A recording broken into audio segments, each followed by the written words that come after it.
Ladies and gentlemen, this is the main event of the evening. Señoras y señores, live! It's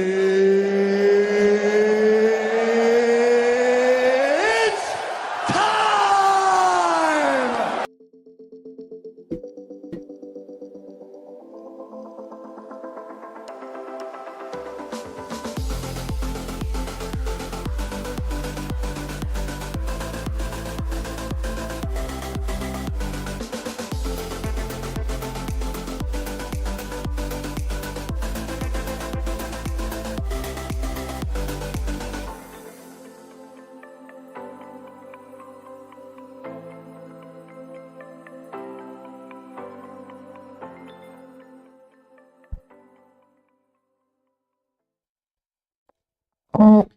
Welcome in, ladies and gentlemen, boys and girls. I hope you're enjoying your evening. My name is Chris. This is Rec for the time being until Scotty's in. He is back, so he will be joining us here in a second. But we will be your host and entertainment for the evening on a Wednesday night. Welcome to the Action Lab, your premier sports and entertainment talk show on the internet. We're the best to ever do it. The best there is, the best there was, and the best there ever will be. And that is absolutely true. True. Yes. Certifiable fact. It's facts, baby. Facts. And I got my facts straight. So get your facts straight. I did. I got them straight. Welcome in, everybody. Hopefully you're enjoying your week. It is Easter week. Hopefully you have a bunch of good plans coming up this weekend. It'll be a busy weekend for everyone who's celebrating the holiday and all the different sports happening around the world of the MLB, the NBA, the NHL. We got both of those. NHL and NBA are approaching the end of the season, and we are getting to a point where we're starting to get some of these matchups that might be ironing themselves out for playoffs, and that'll be good. Playoffs? Yeah. Don't talk about playoffs. Yeah, we're talking playoffs. We're talking playoffs. I went to the Avs game the other night. I think you guys saw some of my photos from the game. Avs took care of business 9-2. You know what sucks? You know what sucks about that though? Well, it was incredible. It was incredible to be on the glass and have everything. I will say though, I was on the wrong side of the arena. Let's just put it this way. I was on the side where the Avs were shooting on once of the 3 periods. So, and then we only saw one Avalanche goal during the second period. All the other goals happened on the other side of the ice, and we were like, all right, well, they can't win them all. But it was an awesome experience. It was an absolute blast. And when you have those ringside seats, you get all the perks, right? You get the parking pass next to the stadium where you don't have to walk like 200 yards through different parking lots and different, just crossing intersections. We were literally at the stadium in the parking lot that was like 20 steps away. It was insane. Also, you get all the food, all the drinks. When drinks are $14, $12 to $14 for a beer normally. Oh, you best believe I drank about 6 or 7 beers that night. I was enjoying the value I was getting out of those tickets, and all the food was insane. Oh, it was good. It was insane. Shout out to everyone who runs that whole setup down there at the arena for those pre-games. It's wild. But a lot of fun. Avs got the dub. Coincidentally, it was Lauren's first ever NHL game. I didn't know that, actually. Really? She liked it. She was like, I can't follow the puck on the screen, but somehow I can follow the puck really, really well in person. I'm like, yeah, it's a lot easier in person, for sure. Depends on how far up you are. It depends. Yeah, totally.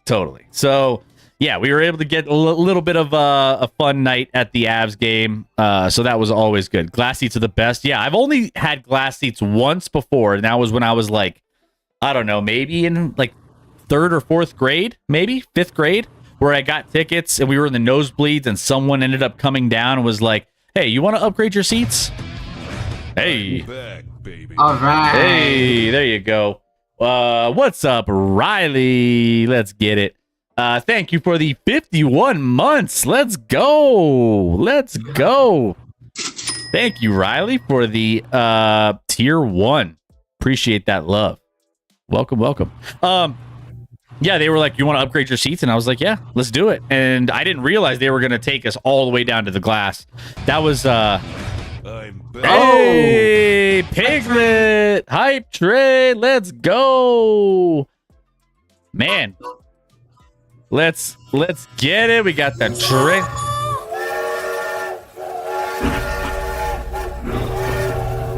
Let's get it. Thank you, Piglet, for the 22 months. Appreciate that love, Piglet.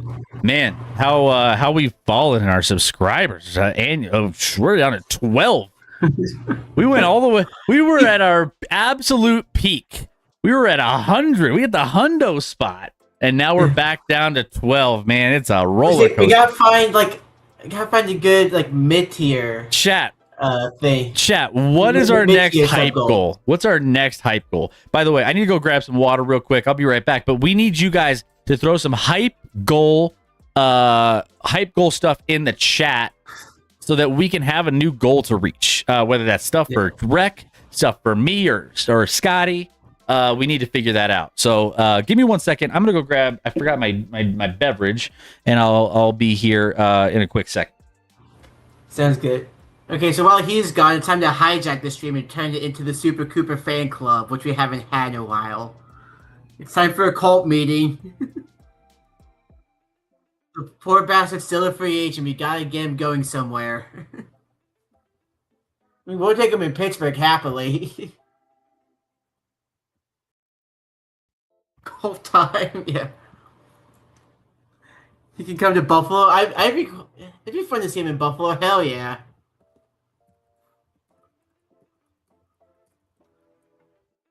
Which in like small sports news that Chris probably is going to talk about, because baseball is going on. Did have the Cardinals and Mets series where Francisco Lindor of the Mets forgot the rules of baseball. He forgot how many outs there are in an inning.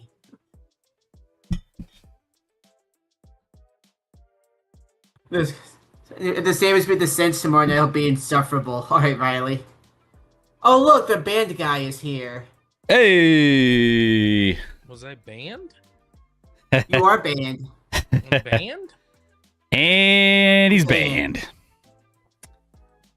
Take Welcome a in, month Scotty. off and just like that, I'm banned? Yes. We're going to watch movies on streams.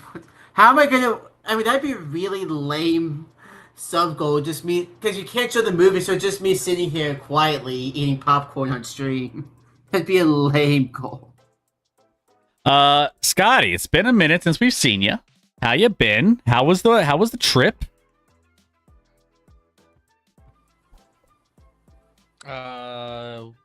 Trips were good. All the trips were good, Chris.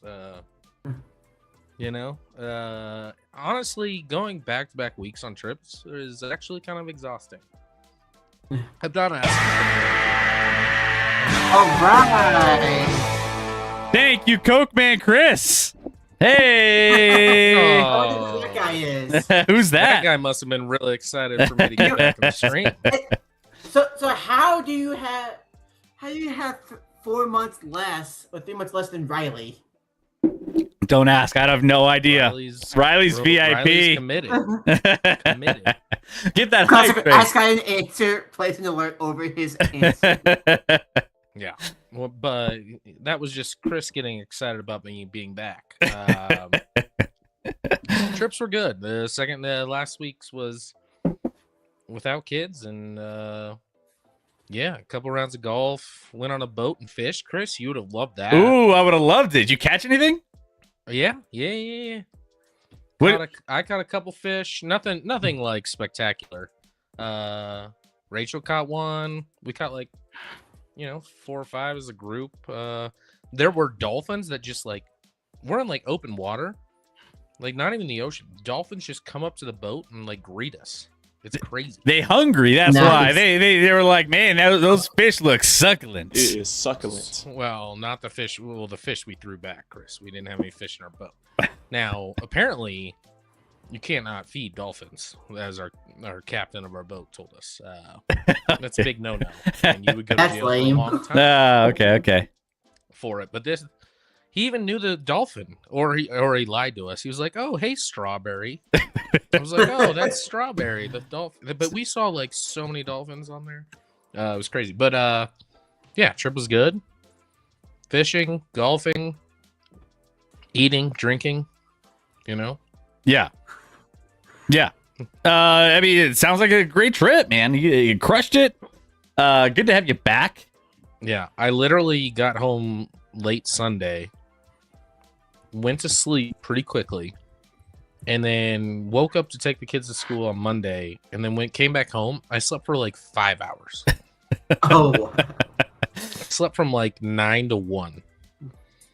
Well, out. And you didn't even get to take advantage of the private jet because your the person that was supposed to organize that came back for the big Summit FC, which I don't know if you know what happened in that game, Scotty.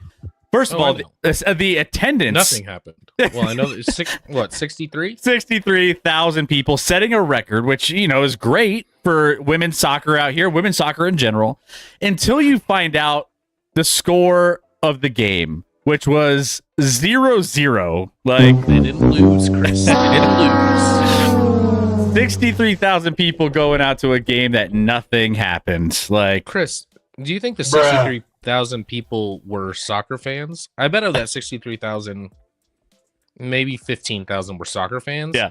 The others were just excited to celebrate women's soccer, which is good. It's fine. Or just a new women's sports team in Colorado, because we don't really we don't have a WNBA team. We don't really have anything. This is the first. Come on, man. There's no women's professional leagues out here. We had the roller skaters. What do they did? The derby. So the derby something or other where they like tackle each other. I said professional sports. Okay. That's fair. Those people they tackle each other for fun. Roller derby. We had a women's roller derby team out here, but I did know that. But anyways, yeah. So you missed out on that. I talked to him, actually, the CEO or owner of the team on the trip because he went out for a bit and then he came back late Thursday night for the game or whatever. And talked to him like, "Oh, it's exciting. You excited?" He's like, "Yeah." I'm like, "You're gonna crush, attendance records." He's like, "Yeah." Now we just got to get people to show up so the attendance shows that. I'm like, I wanted to tell him I worked in ticketing a long time. There's ways to finagle those numbers. You can. But I didn't say that. I was like, that's too much information. No one's not going to the first. If they bought tickets to the first ever game of a franchise, they're gonna go. Yeah, exactly. You're gonna have your super fans, of first course. Home game. I had no idea they played 3 games on the road before that. I had no idea. I thought it was their home opener. Until you. What's wrong? What a stupid league. If you have a new franchise, that franchise should open at home. Their first game ever should be at home. Like, so dumb. Yeah. But whatever. Yeah. So you missed out on that. You missed out on a 9-2 Avs game the other night. I was telling Rec about it. Yeah, my wife's sitting Glass tonight, and they're not doing as well. What's the score right now? They're going against like the worst team in hockey, and they're down like 6-3. What? San Jose? Vancouver. Yeah. Well, they're missing Makar. They're Makar's. I mean, not that he's given up 6 goals on 20 shots, so that's not ideal. Wait. Doesn't sound like solely Cale Makar. Is it Blackwood? Is Blackwood in? Well, he is now. Oh, but no. Okay. No, just check. It was Blackwood, and now Blackwood. Oh, it was Blackwood first? I just saw that there were 2 goalies that I didn't even. Anytime. You're right. It was Blackwood. Thank goodness. If Wedgwood ever gets hurt, our Stanley Cup hopes are gone. Yeah, I was about to say, anytime I've watched Blackwood play, it's not pretty. At least recently. I mean, he's statistically still good, but You're trying to give Wedgwood a game off against an awful hockey team, and you have to put him in because Blackwood's so bad. yeah. Now my question is why? Like you've almost clinched the President's Trophy. Why not just go ahead and leave Blackwood out to die and let Wedgwood have the game, have the whole game off? Well, because you're playing your other guys, and you can't totally abandon them, and they're probably frustrated, so you have to do something. And you don't want to kill. I mean, obviously, Blackwood's in a bad place right now. Yeah. But, I mean, he's almost. It's more often that he's in a bad place than not. yeah, this year he was all right last year, but this year, Yeah. He's dark. it's a rough go. Obviously, we had Rockies. We have the Rockies playing baseball. I posted something in the Discord. There's so many facts about the Rockies that I'm just like, man. They're approaching 1,100 games of being under 500, Scotty. Which Wait. days. Sorry, days. That's not a real days. stat. Days. Oh, Yeah, days. days. Sorry, days. That makes more sense. Like that's not real. Dates of being which I believe since April Fools of 2023 was the last time the Rockies were above 500, which is wild. And then the Rockies are the first team in MLB or the first team since the 1912 New York Giants to lose 3 of their first 4 games of a season while also scoring 20 plus runs and allowing 15 or fewer. Figure that out. Hey, they just took 2 of 3 on the road from Toronto, who's a really good team. They're plus in the run differential after 6 road games. I'll take that. 2 and 4 on the road. I honestly, that's fine. It's not great, but it's also fine. So you're telling Think me about there's a this. chance? You had a much better opening series than the San Francisco Giants. We're not last in the division or in our division yet right now, right? I mean, no, everyone else in the division's struggling, minus the Dodgers. But Yeah. I mean, Dodgers are getting shut out right now too. Well, yeah, They're down the 4-0 after the 8th inning. The Dodgers might as well just wait. I mean, they're just playing for October. Like they're not even playing. They don't care. Yeah. I They're just like, we'll checked. make it You're in by a- giving 50% effort. I just checked. You're in a 3-way tie for last place.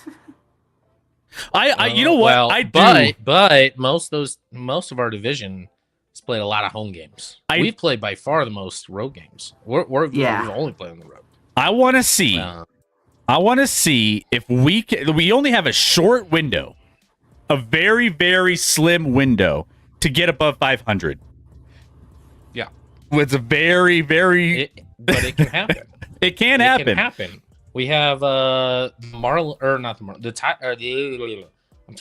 Phillies coming into town for our home opener on Friday. And what sucks about the first series, we went 0-3 against Miami. We lost every one of those games by 1 run. Every one run. Only in Rockies fashion can you do that. Yeah. But, no, they're going to be bad again. I just want them to lose. If they can lose 100 games even, that's a 19-game improvement, Chris. That's a big improvement. We're on the up and up. We're on the up and up with the Rockies right now. I'll take that. Right? You could only go up. So we got baseball off and running. We got MLB or NBA and NHL playoffs on the horizon here very, very soon. So we have a lot going on. I was listening to Altitude, one of our local sports radio channels out here. Yeah. Today, and they were like, "When is the last time the Rockies, Avs, and Nuggets all won a game on the same day?" And they didn't even know they were trying to research it. They couldn't even figure it out. But I was like, this was after the Rockies won 2-1 in extras against the Blue Jays today, and they're like, the Nuggets are playing the Jazz, and the Avs are playing the Canucks. Like, this could be the day. You know, the Avs are blowing it, but what do you do? Yeah. I mean, it's the end of the season, man. We just need to get to the playoffs. That's all we need to do is just playoffs. Nuggets Playoffs? are playing We're talking around. about They were playoffs? crushing them, and now they're kind of playing around.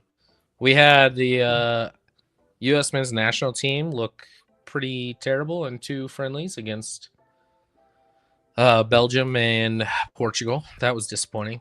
Speaking of disappointed, did you see Italy couldn't get into the World Cup? Yeah, that wasn't Yep. disappointing to me. I found that funny. That was wild. I don't even really dislike Italy. It's just like, that's hilarious that they can't get into the world. It's 48 teams now. How do you not get in? Yeah. I think that's the third. I think it's the third straight time that they failed to make it. It's the It thing, is. and they lost to who did they nobody. They lost to a nobody team. Bosnia. Bosnia or something. Bosnia, they were up 1-0, but then they got a red card in the first half, and then I think they lost on PKs, right? I Yeah. think. So and they were celebrating when they were like, "Oh, Bosnia is going to be our matchup." Yeah, let's clear. They were hyped, and then they end up shit in the bed against Bosnia. I'm so scared that somehow the U.S. doesn't even make it out of their group. Like, They that should. would be. They should, but like, epically, I will say, both first halves they looked pretty good. Both second halves, and the second half against Portugal, they like put in guys that won't even. A lot of them won't play in the World Cup, so it's kind of whatever. And they looked awful in that second half. But the second halves were not good enough. Yeah. There's no creativity with the U.S. team. It's just so boring. Sometimes they can't complete passes that I'm like, how are you one of the Professional. best players in our country? Professional soccer players. Forget professional soccer player, but you're on the U.S. men's national team and you can't make a basic pass. It drives me nuts. It makes me so mad. Sign us to a deal. U.S. men's national Wow. team. I could play for about a minute and then you need to pull me because first of all, I'm probably already, my hamstring's done after a minute running around out there. So back in the day, I promise I was a better passer back in the day than some of these guys are now. I promise I am. Just bring us back, man. It's I'll put some training in before the World Cup. I could get myself into some okay shape. But anyways, that's coming this summer. We're going to be covering a lot of that as well. Couple things that we want to get to, a couple of news topics, and then we're going to do part 2. We kind of cheated on you here, Scotty. We did. It's okay. We did some food reviews of some MLB food. We're going to do part 2 tonight. Part 2. And we're going to go through some foods. We're going to rate some foods that are now new to MLB stadiums across the country. And we're going to evaluate whether or not we want to eat them or yeet them across the stadium. Baseball. Yeah. So we're gonna talk through some of that as well. We're probably gonna review some that we already did last time, Scotty, because there's gonna be some interesting ones. But we'll get your thoughts on some of the old ones that we reviewed, and then a bunch of new ones that we haven't talked about. Can we discuss how far we think they could? Some of them need to be yeeted into the sun. Some of them are very good, though. It is succulent. It was succulent to review some of them. But first, we have a couple topics we wanted to jump in on. And then we're going to there's a lot of news topics in the NFL. We'll get to the NFL. There's always going to be time to talk NFL about referees and all the different, things happening in the NFL. We'll get to that stuff on another show. But a couple things. Scotty, we had some more fall from grace for Tiger Woods. Tiger Woods just entered a plea of not guilty Tuesday on charges of misdemeanor DUI with property damage and refusal to submit a lawful test. This is all after an accident where his vehicle was flipped on its side, and there were some aspects of DUI DUI themes happening at the scene. once he was discussing this with authorities and why he crashed, which happened before. Same thing. Medications. No, he didn't have alcohol in his system, all medication related. And now he is stepping away from golf to work on himself, which means he's not going to be in the Masters, which people were kind of speculating, will he or will he not? He is not going to be, and now that he's taken this little break, super sad to see, obviously. You don't want to see this. Scotty, your thoughts on Tiger? Okay, obviously I'm a massive Tiger fan, so I will say that up front. And it's clear that like there's a problem and he needs to address it, and hopefully he's getting help. I don't know. He also saw today he is going offshore. He's leaving the country to do his whatever program he's entering, whatever rehab thing he's entering, because they argued that he can't get privacy here in America, and they granted him the ability to leave. I think he's going to Europe to get whatever help he feels like he needs. Hopefully he gets that. Everyone's just dumping on Tiger, and I get it. Like, obviously, bad choices multiple times, driving cars. I don't think people are looking at the aspect of, like, the amount of pressure, and the amount of, like, the mentality of Tiger Woods, right? Like, Tiger was the greatest golfer to ever exist. I don't, like, people can debate that all they want. They're wrong.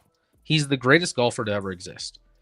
And now his body is so broke down, it's fused together. He's had so many injuries, and he's taking pain medications to alleviate that pain because he desperately wants to get back and compete in these tournaments.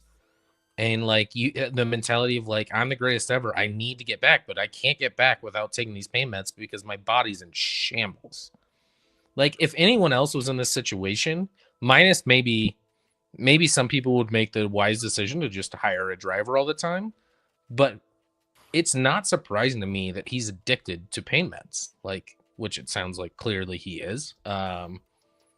Like, the pressure he's under to achieve what he used to be and the pain he's in, like, he's addicted to pain meds. And everyone's like, he's an awful person, he's this and that. Like, I think that's unfair. Everyone has their issues, right? And anyone in his position, honestly, probably 90% of those people would have the same issue. They'd have the same issue. Maybe they wouldn't choose to drive, and that would be the smart choice. Just hire a driver. But maybe Tiger's mentality is like, that's one area I have control over my life, is like, I need to get away. I need to drive. I want to be alone. I don't want a driver drive me. I want to be in my car by myself and take care of that. Super sad to see, and I'm glad he's getting the help. And I think he would have played the Masters if this incident didn't happen. But I don't listen. He's made poor choices, but like, the dude's in so much pain. It's not like, if it was an alcohol thing or drug thing, I'd feel much differently about this. But his body's torn apart, and he's addicted to pain meds because that's the only way he can alleviate the pain that he's feeling 24/7 otherwise. So it sucks. But hopefully he gets help. Hopefully he can alleviate those issues. I don't know, because like, if he stops taking pain meds, where does that leave his body? Like, I don't know if he can even operate. Like, he's limping all the time. He played in the TGL finals on the second day, and he's like limping off. Like, they have to walk 50 yards, and he can't almost do that. It's sad to see. But obviously he shouldn't be driving when he's taking these pain meds. And he said he was on his phone too. It's just a bad combination. He said phone, and frankly, I mean, everyone's gonna be like, he gets an advantage because he has money, and he's gonna take advantage, and he won't get in trouble for this. He probably won't get in a lot of trouble for it legally. It was probably the smart decision not to take the urine test, because frankly, if he was taking pain meds 2 days before, that's going to show up, but that doesn't prove that he took him that day. Now, apparently now it's come out that he had 2 in his pocket. Yep. When he was at the scene, so that's not a good look. But obviously, alcohol was 0, so he's probably gonna get a slap on the wrist legally. But he just if you want to be a loner, just get a Tesla, dude. Just get a Tesla. He can afford it. He Get can the full the self-driving Tesla. And you can be alone in your car. You can and just let that do the work. RELAX. Peace of mind there. But Relax. I What's don't. that self-driving Uber thing again? I don't. Yeah. You can. I mean, you can. Waymo. Waymo. Is the main Waymo? one. Waymo. Get yourself a Waymo. Dude, just Wow. buy. Yeah. Or just buy the vehicle so you have it at your disposal all the time. Tiger can definitely afford multiple drivers ready 24/7 for him. True. I mean, I'm not honestly like I mean, if I don't mind having if I was rich, someone drive me around. I wouldn't have any like take me to and from my games and everything else. It's great. You know, it would be fine. But he likes to have that control, I guess, you know? I think it's a control thing. I think that's what it is. But you know, so all right. So I hope he gets I think this feels we've already known that Tiger hasn't been as competitive over the last few years, if not longer. I don't know. When was the last time he was competitive? After his last bad accident, he hasn't been competitive. Yeah. So I mean, does this feel like it's the end? 20? Yeah. Like I don't think he's going to compete. This feels like the end. I mean, I think he might play on the senior tour and he'll play in the majors, but as far as like being competitive and winning those, yeah, I would be wildly shocked if he ever did that. Yeah. Joe quotes in the chat. But if you get a Tesla, don't be a quadruple amputee and murder somebody. I saw that. That was a weird story too. Yeah. I don't know. Anyway. That dude's crazy, but good for him. Well, not good for him. Like, people were like, "Well, how Good for did he him shoot?" murdering someone. No, people were like, "But how did he shoot the gun?" I'm like, "That's a good question." I mean, there's a whole. He has a whole YouTube channel. He of does. him shooting like rifles and pistols. Correct. Yeah. Yeah, it's kind of a wild wild. story. One last thing on the Tiger thing. So I posted this in our Discord. The TGL, the Tiger Golf League. I watched for the first time. It was like last week. First time I've ever seen it. I heard it was a thing, and I never really watched. It was on ESPN. This was the championship of the Tiger Golf League. Did you watch this, Scotty? I did not watch. I mean, I've watched TGL before, but I didn't watch any of the championship now. It was fascinating. I had so many questions. I was taking notes during it. I was like, this is wild to me. Like it's so in case you don't know, it's a simulator inside of an arena. And like, you know, there's a $9 million purse for all of the I think 9 million went to the first place. And then they had all these, like, I think even the 10th place team got $1 million. You know what it felt like? It felt like it was like Cruising USA. You remember that video game and the arcade game where the landscapes and they had the arches of like the rock formations and all the tropical trees. And I was like, man, this is kind of cool. And I was like, man, for fans, this is the coolest thing because you don't have to go from hole to hole to like watch this thing. You can watch everything in an arena and see every single shot. So that was kind of cool. I was all about that. And then I was like, what else could you do with this? Sky's the limit. Like, you could do promotional things. You could have like all sorts of weird, like you could do any landscape you wanted, right? You could have a guy in a bathing suit on the fairway eating a hot dog that'll like screw up a shot for you or something. Or, you know, you have, you know, Shohei Ohtani guarding the pin if you hit it too close. Kind of like you can do all sorts of different crazy things. Wait, why is Shohei Ohtani guarding the pen? Like, you could do anything you want. Sky's the limit with how you build these courses. Like, Chick-fil-A could do some things. And courses are already, they got wilder this year in year 2 than even year 1. They go out on a limb. They make these courses. I mean, this is like playing, you know, a build your own course in PGA Tour Mu- video game golf. Like That's great. it's not. There's one hole where like you have to hit a stinger. Like you have to keep it like 10 yards above the ground to get it under this massive boulder rock. Like that you would never have on a real course. My point of it, because they're mic'd up, and I think that's great as well because you get to see personalities. The problem is there are a decent amount of golfers that don't have much personality. Yeah. So what I think they should do is take like the YouTube golfers that maybe have more personality. I think they should keep doing this, but like also make a league where it's like golfers that aren't nearly as good, but they're entertaining and they will be on the mic and they'll say crazy things and it's competitive and it's wild and you have awful shots, you have great shots. Like make it entertaining from that vantage point, because there are definitely some guys on this that shine because they're entertaining with, a microphone on them. And there are other guys that are just, I don't know if they've ever spoke a word before. They don't know how to use the microphone. They're like, why is this on me? And I'm not an interesting person. I just happen to be really good at golf. They need to have strip golf with Paige Spearneck. Spearneck? Yeah. No clue who she is. You don't know who Paige Spearneck is? You said that right, Chris. No. Good. Yeah. Well done. Yeah. Good job. She is a YouTube golf influencer that Is very, has- very, very talented. she's very talented, especially in between Talented. the torso and the neck. Very talented. Yeah, I'm like, dude, you could have like all sorts of crazy things, like any kind of promotions. You could have anything you want. Like Well, and it's quick. There's like a shot clock. It's they have a dropping a hammer. You could drop a hammer. drop a hammer to make the hole worth more points. Like, damn. Yeah. All right, I'm like, damn, this is cool stuff. I think it's fun. I think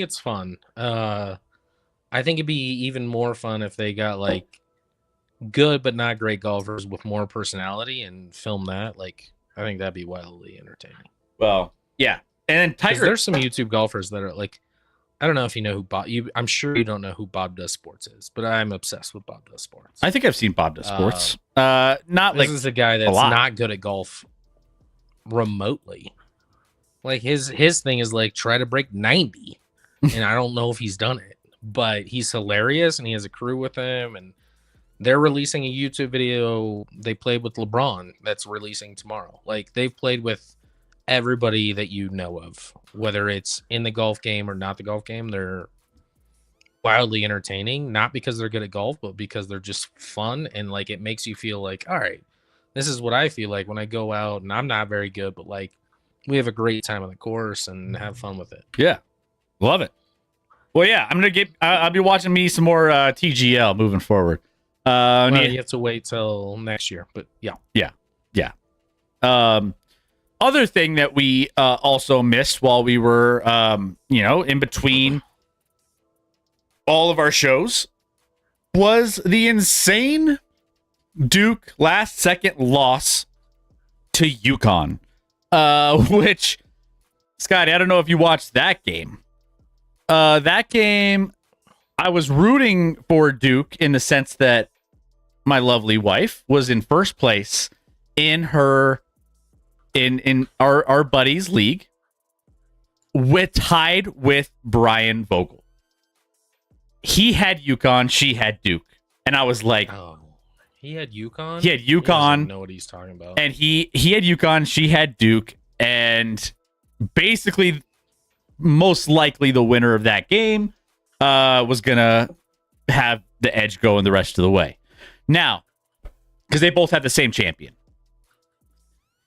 So now I'm just like, yeah, it sucks. But UConn, in case you missed it, Duke had led by 19 points late in the first half, and it was just an absolute meltdown down the stretch with a turnover on the last play of the game, missed free throws by UConn as well, but then Duke ended up turning the ball over, a last second three from inside half court that put the UConn Huskies up 73-72 with 0.3 seconds left. And with that being said, UConn steals an insane win against Duke and sends them packing. And the UConn Huskies are now in the Final Four.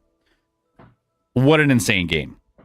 Yeah, I was actually on the plane when that game was happening, and the Wi-Fi was not working on the plane, so that was frustrating. Otherwise, I would have been watching.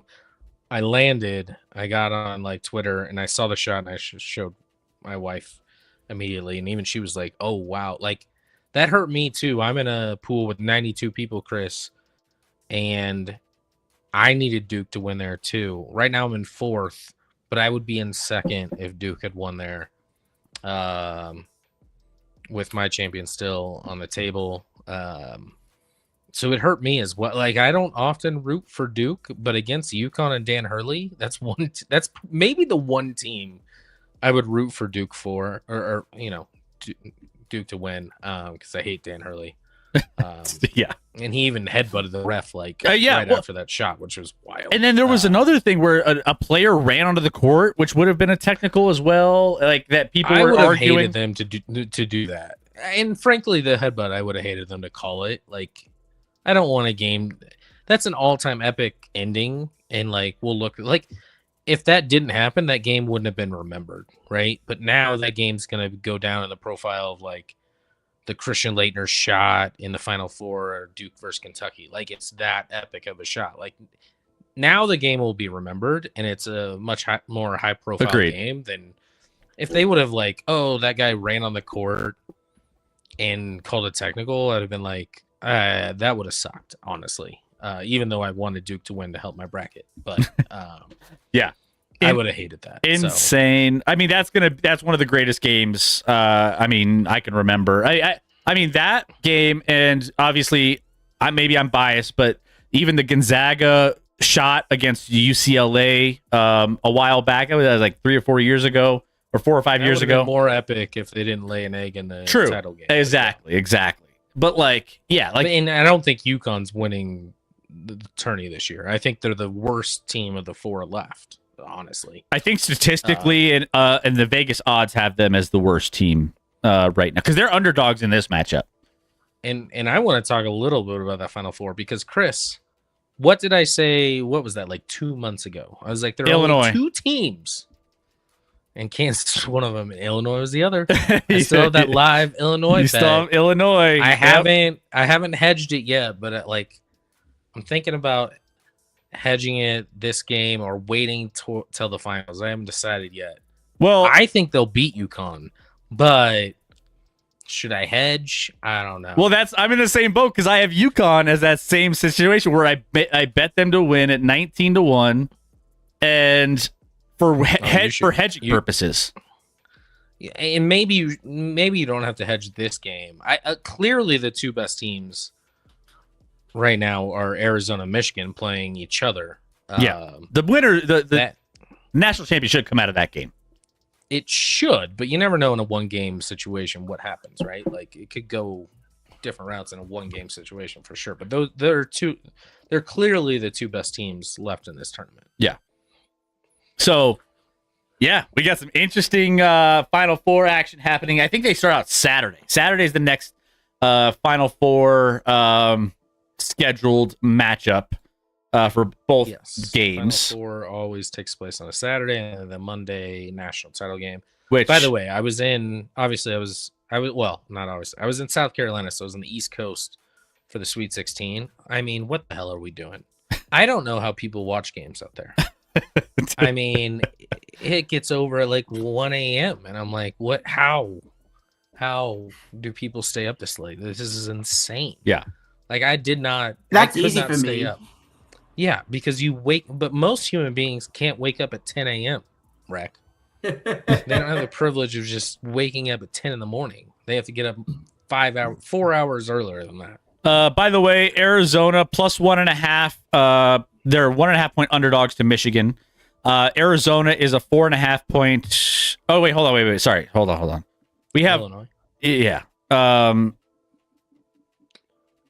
Illinois. I think Illinois is a slight favorite, and then Michigan. Yeah, I think you had it right. Michigan's a 1.5. And then Over Connecticut, Arizona. UConn is a 2.5-point underdog to Illinois. Right. Yeah. So both going to be close games from what the Vegas odds are saying, based off those short point spreads. But I think this is going to be one of the more entertaining Final Fours that I'm excited to see. 2 1 seeds, a 2 seed, and a 3 seed make it to the Final Four. All right, cool. So that being said, again, we're going to talk a lot of NFL. Colorado's making a comeback. I was just about to say that in the sports spot here. 6-5 now with 6:39 left. Oh, Avs only down 1. So you're telling me there's a chance? Yeah, we're almost there. The comeback is almost complete. Tin Cats, what do you want to talk about? As a chat, we collectively want to discuss the Timberwolves on the cusp of a third straight. I don't know how they're on the cusp of a third straight Western Conference Finals when they're like battling for the 5 seed in the West right now. Not to say they couldn't make the Western Conference Finals, because they definitely could, but on the cusp feels aggressive. Tin Cats. Well, and Feels aggressive. it most likely, because they're separated by a half game between Minnesota and Houston, separated by a half game. Houston won tonight to go up a half game. Yeah. Minnesota has the tiebreaker. So, although they play each other down the stretch, and they're not, they're game and a half behind Denver. Denver's 2 games behind LA, but LA has the tiebreaker there. It'll probably be 1.5 after tonight. And LA plays Oklahoma City tomorrow, which they're 8.5-point dogs, so they'll probably lose that one. But LA would have to, I would love Denver to get the 3rd seed, but I don't see that happening. Yeah, they're 2 games back behind the Lakers. Everyone's winning in the West, though. All the top 5 teams are on at minimum 3-game win streak or better. Yeah, I mean the Nuggets are 8-2 in their last 10, and they've lost ground on the teams in front of them. Which is crazy. The other 3 teams in front of them are all 9-1. Coincidentally, though, I think it's going to be. Oh, look at that! Hey! Scores about 6-6. My wife's on the glass tonight. Must be enjoying herself. By the way, that UMB reserve. Oh, yeah, she went to that tonight. Chef's I was like, "Is kiss. this your first game on the glass this year, Rach?" She's like, "No, this is my 3rd." Oh, oh my. What an ass. Yeah, she's like, yeah, no, this Any is other game she was in a suite for. I'm like, you, dude. UMB reserve is insane. nice. It's I've never done the UMB It's reserve. incredible. I mean, it's incredible, man. I got my money's worth. I'll tell you that right now. Were those the tickets from the fundraiser? Yeah, they were. Finally got those cashed in at the day. Glad that came through. Yeah, I thought it was before that guy got arrested or something. True. Yeah, there's for all you guys don't know the backstory. Scotty knows a little bit, but yeah, it was iffy on those tickets for a minute. But I got them, and I took advantage of UMB Reserve. The parking was right next to the it was. I got to go to that VIP entrance right next to the valet, right through. All you can eat, all you can drink. I drank my money's worth. Let's just put it that way. Well, you were drinking. Well, wait, maybe I shouldn't say that. Never mind. What did you say, Scotty? Nothing. That's not for me to say anything at all. I know where you're You going. want to tell us, Chris? In due time. Sorry, My bad. No, you're good. No one knows. Anyways, it was a blast. Avs are gonna win this game tonight. Mark it. So the Rockies did not win. Wait, scorebot. Hey! The Avs are up. No, Vancouver scored. No, they didn't. No. That Le- says Vancouver Canucks Oh. goal. Oh Lead wait, the I Avalanche. did look at that. Oh. You gotta be kidding me. Oh. I looked at that. What not me? Come on, scorebot. We need to work on how they I mean, organize how do the you words. tie it up 6-6. I mean, there's been 3 goals in the last minute. Legitimately. Maybe we should be watching that game. All right. Yeah, By the way, going back hockey's great. to the Nuggets. I wouldn't be scared of the Minnesota Timberwolves. I don't know why I'm not scared of the Minnesota Timberwolves this year. Like it's just as much as I would normally be. I think we can beat the Timberwolves. I would rather play Houston or LA. Agreed. Houston would be my number one option with who we're likely to play in the first round.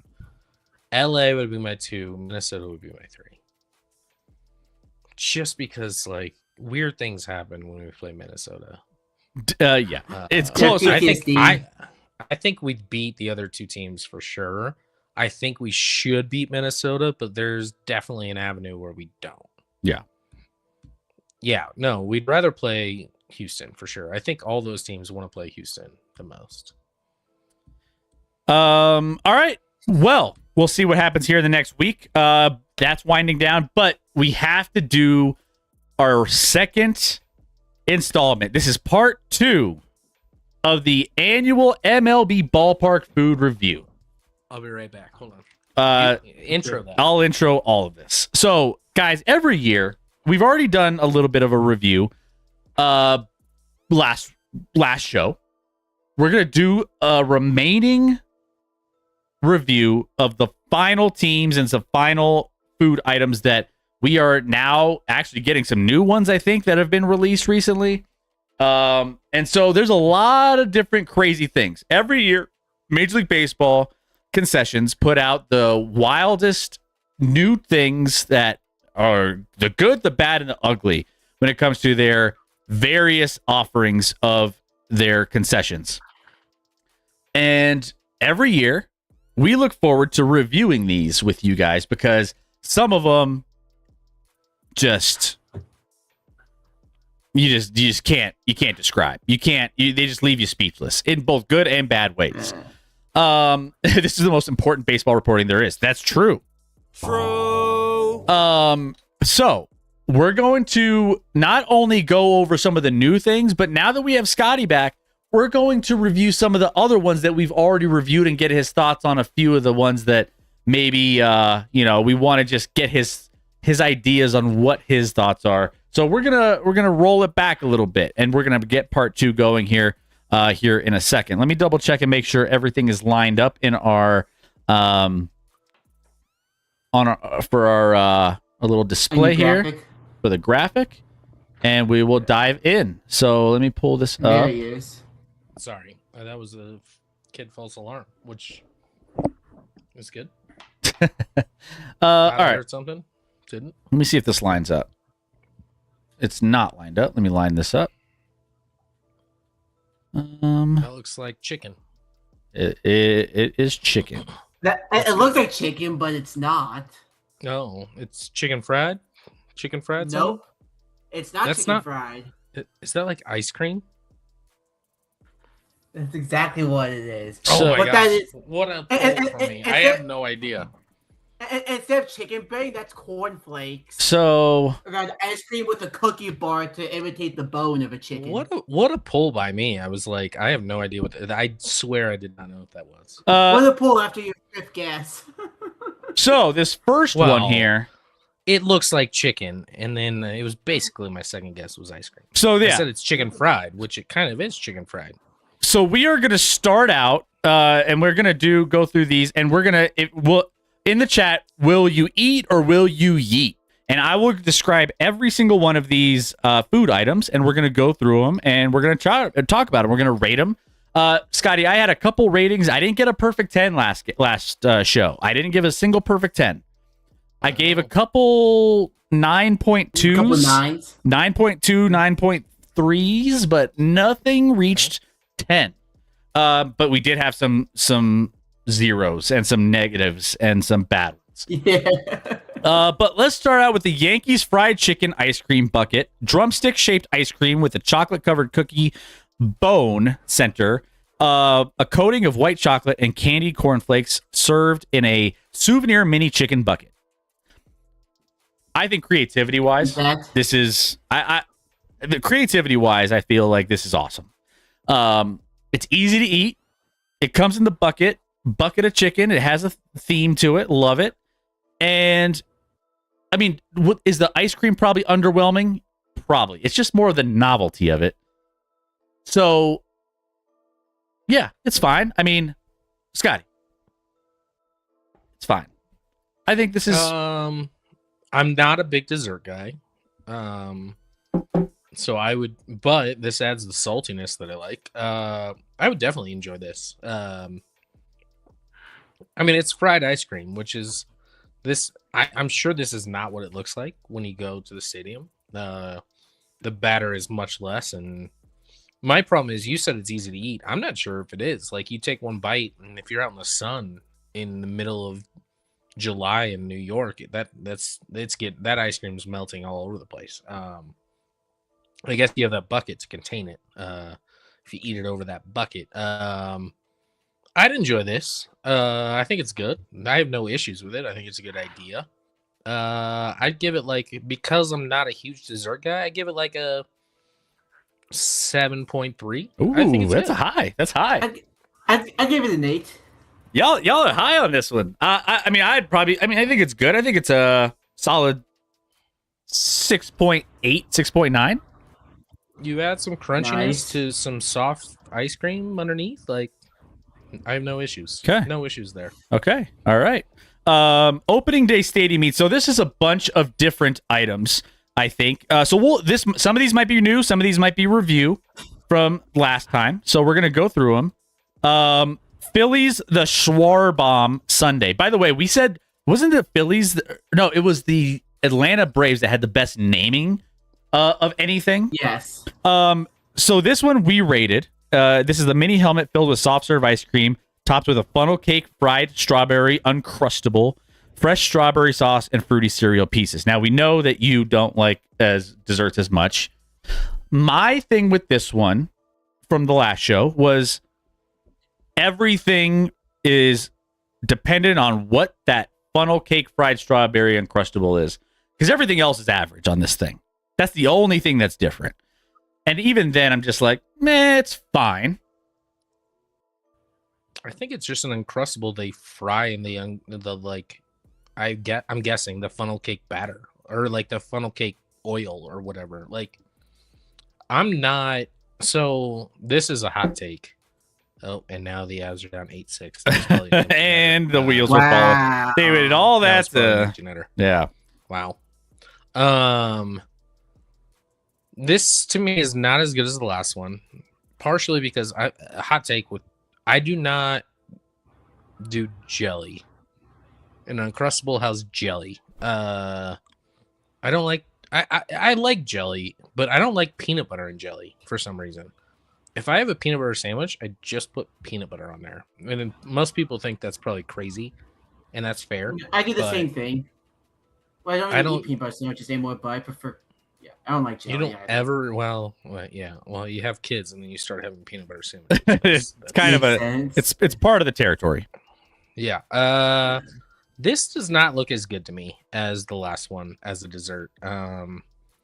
The picture is not even that. Is that ice cream already looks like it's melting? Yeah, it does. I don't know. Like the fruity cereal pieces are doing nothing for me. Fruity Pebbles. I'd give this like a 5.8. Yeah, this was middle of the road for me. If the Uncrustable is good, it has potential to creep a little higher, but otherwise, this is pretty average for me. I think I gave this a 5 or something. Middle of the road. Yankees one is better. Agreed. The Nacho Boat. This is the Seattle Mariners Nacho Boat. I don't think we reviewed this one. That's We did not. nachos?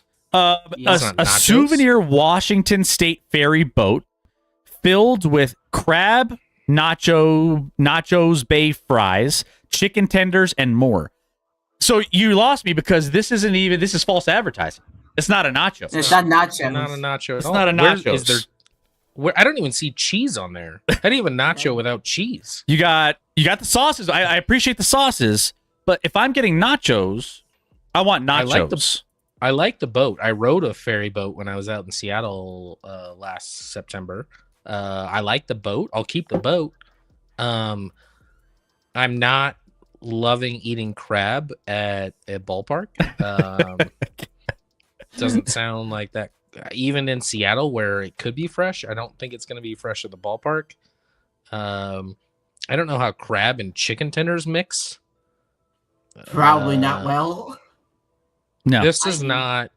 I give the boat is my favorite part of this. The budget, and you can't eat the boat. Correct, but I can take it home and be like, look, I got a boat.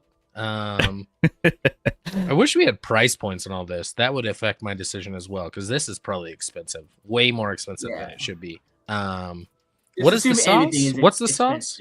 The sauce. It doesn't tell you what the sauces are. It looks like a soy sauce or something, which is weird. Yeah, I don't even see the sauce on the thing. You don't. What do you mean you don't see the sauce? Are you blind? There's 2 sauces there. Yes. No.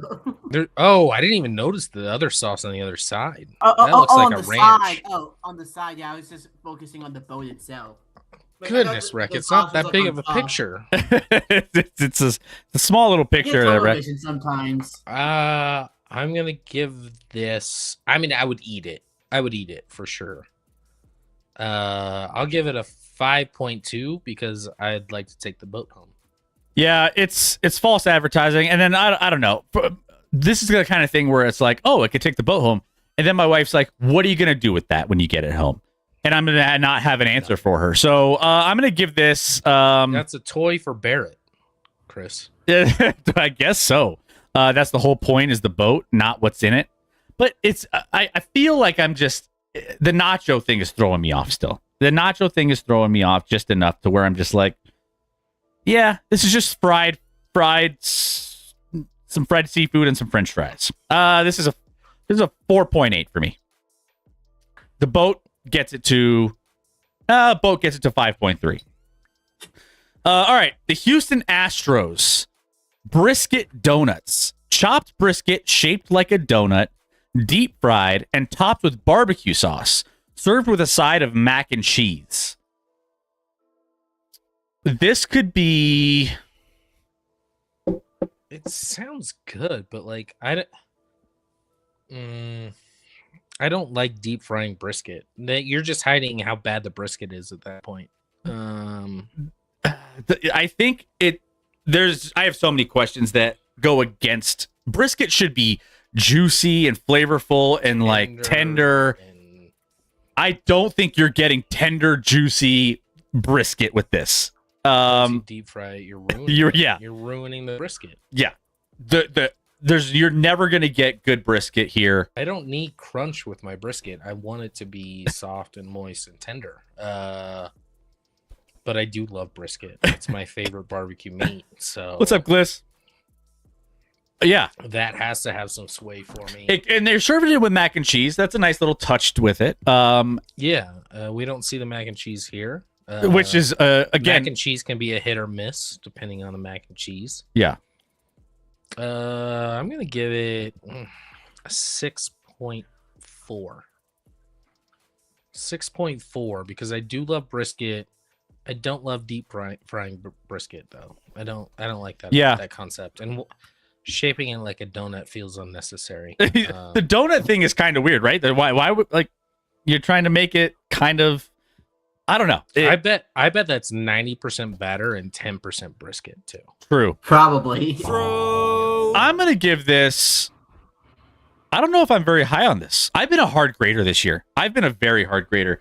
This is a 5.5 for me. I think that's fair. I think it's intriguing, but I just don't think the execution is going to be there. And I love that they threw the little chives on there. I bet they don't throw that on for most times.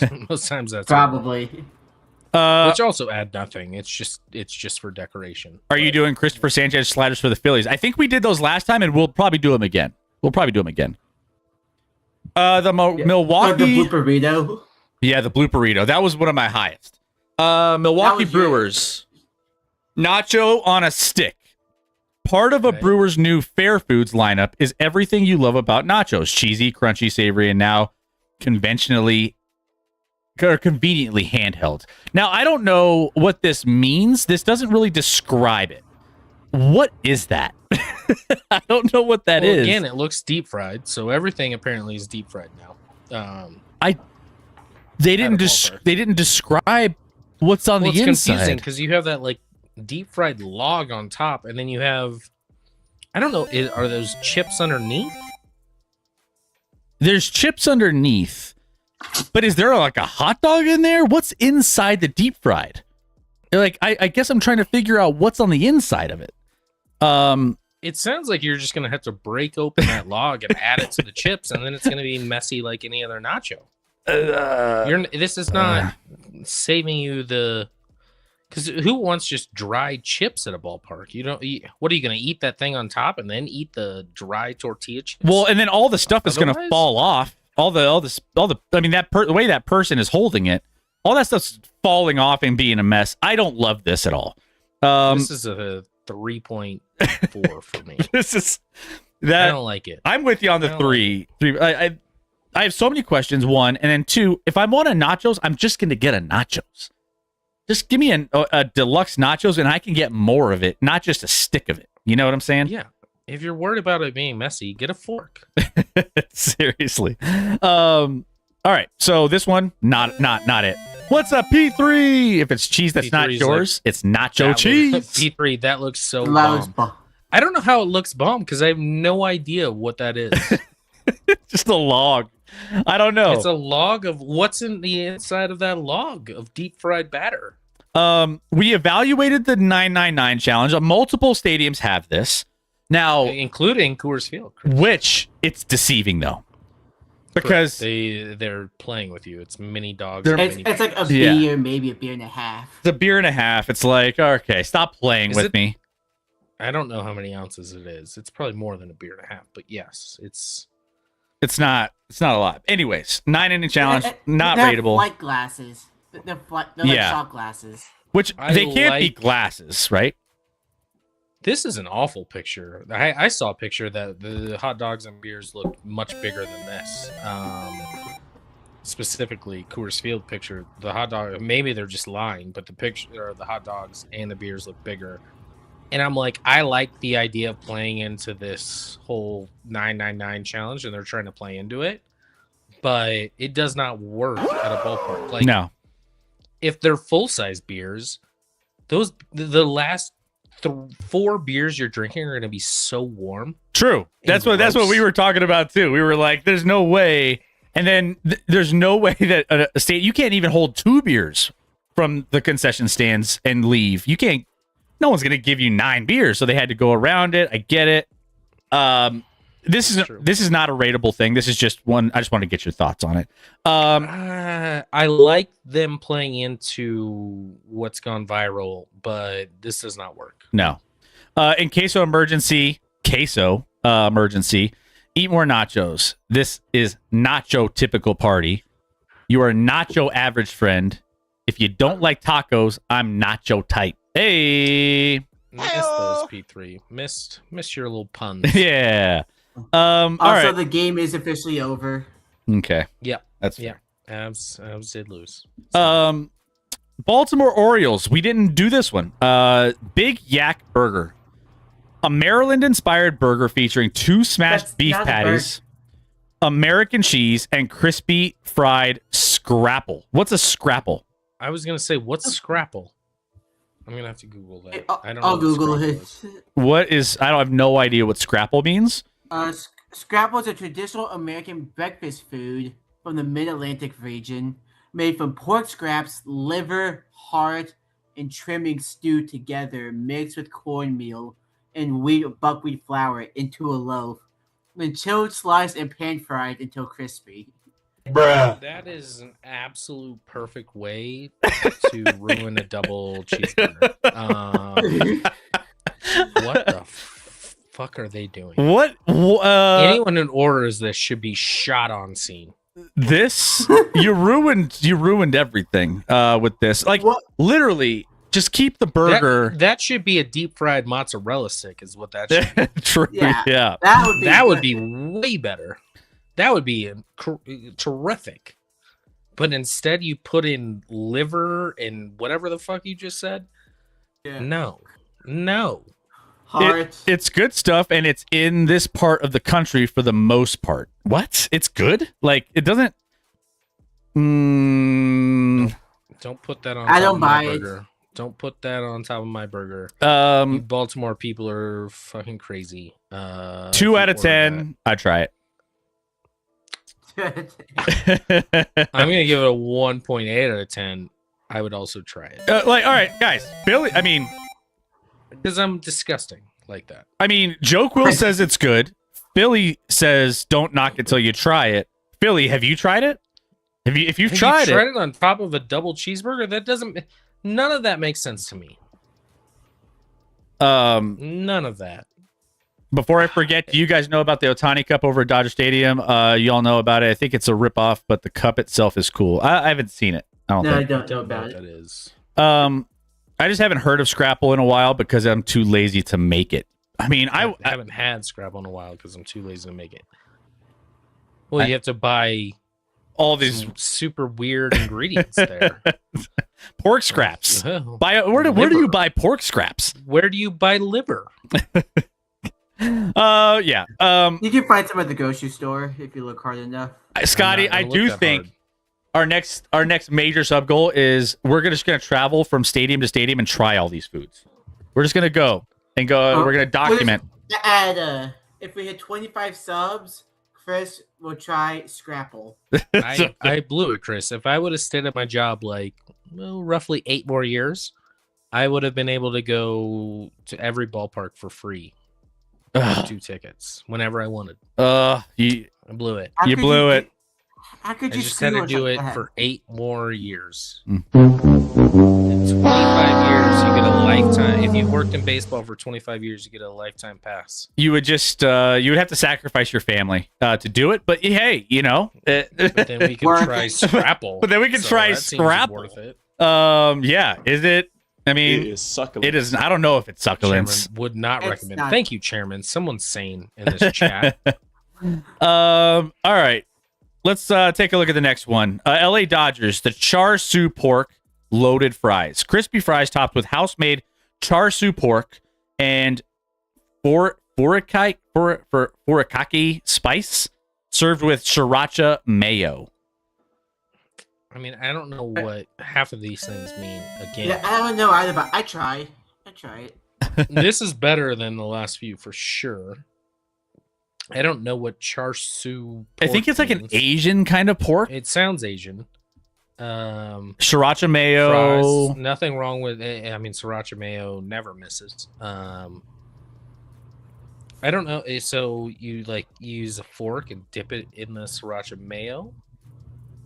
I would assume, or I guess you could pour that on top and then use a fork. I'm trying to strip away the fries because the fries don't really. Fries are fries. Those fries look better than what was that? The Seattle boat fries. True. Yeah. Yeah, agreed. I give this one a 6.8, 6.7, no, 6.7 out of 10. The pork looks a little dry. But I feel like I love Asian style food. I love Asian food. So that kind of elevates a little bit more to a spot where I give this a go. And the sauce. I'm going to give it a 6.5 because I'm confused on how you eat it. Yeah. I mean, that pork, it feels like you need a knife to cut that pork. So now you have to get a knife involved, which you never want to do at a baseball game. Is it finger food or is it you need a knife? I don't know. It depends on how they cook the pork. Is one thing, but do I need a fork and knife? That's too much. But it gives it a 9 out of 10.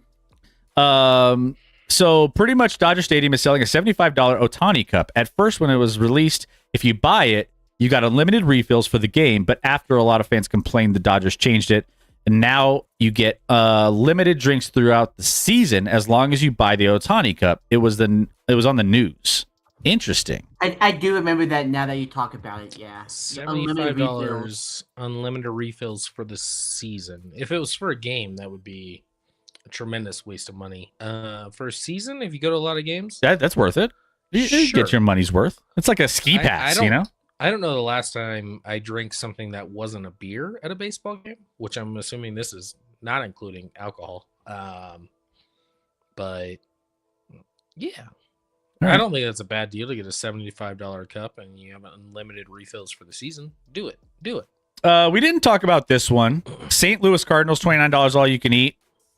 We did talk about that just a long time ago. It was a long time ago. We kind of talked about it. Like, how much can you eat over the course of a game is kind of the question. But it is it's a great value. This is a great value because food is expensive at stadiums. I mean, look how far the Cardinals have fallen. Now they have to have their team is so trash that they have to have a $29 all-you-can-eat ticket. I mean, sad. I mean, hey, we're 4-2 at least, so For good luck. Only 156 games to go.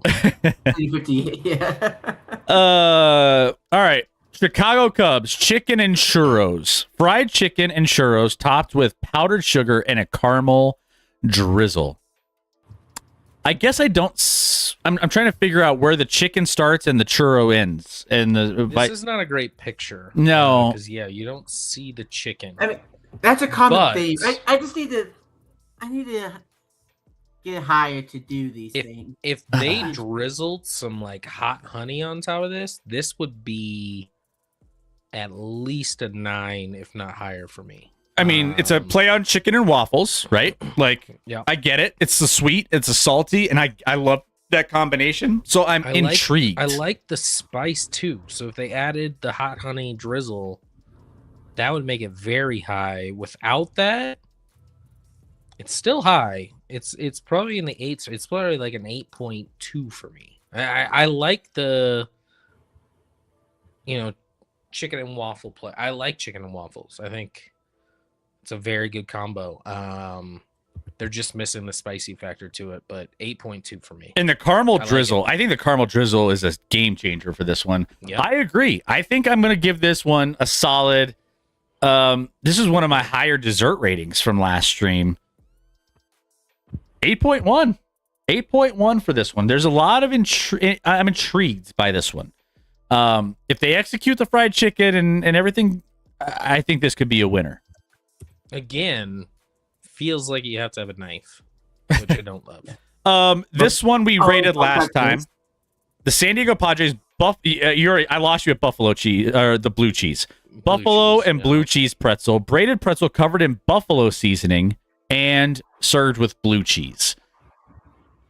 I know you have a low score for this guy. This is a 0.7 for me.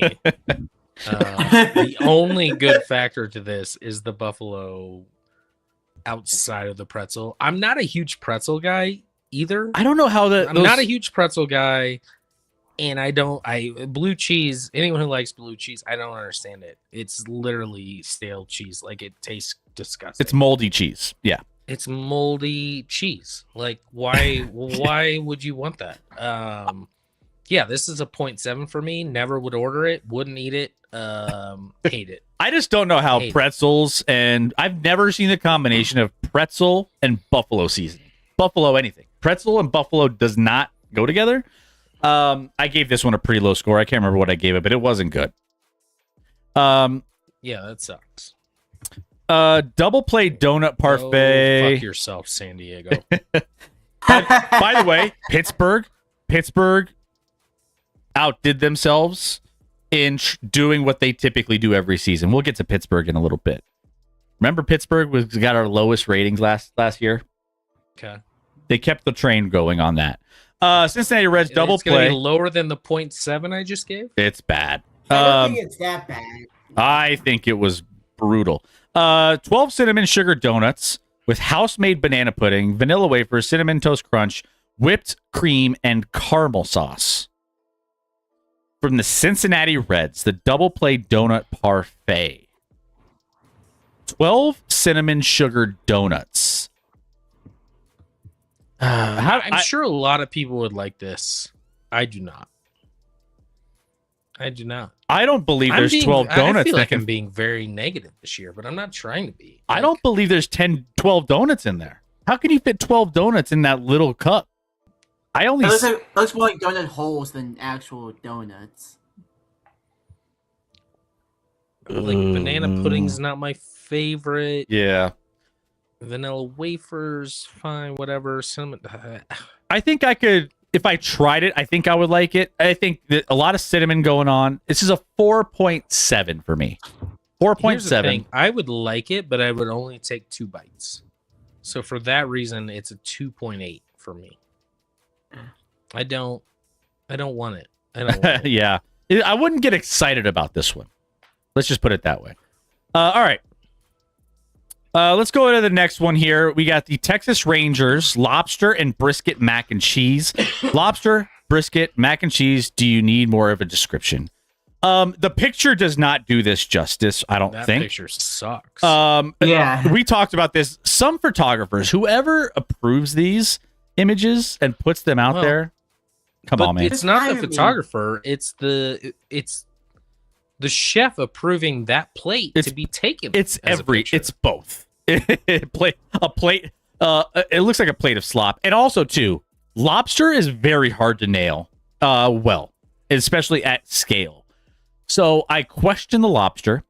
The brisket also hard to nail at scale with a correct cooked brisket.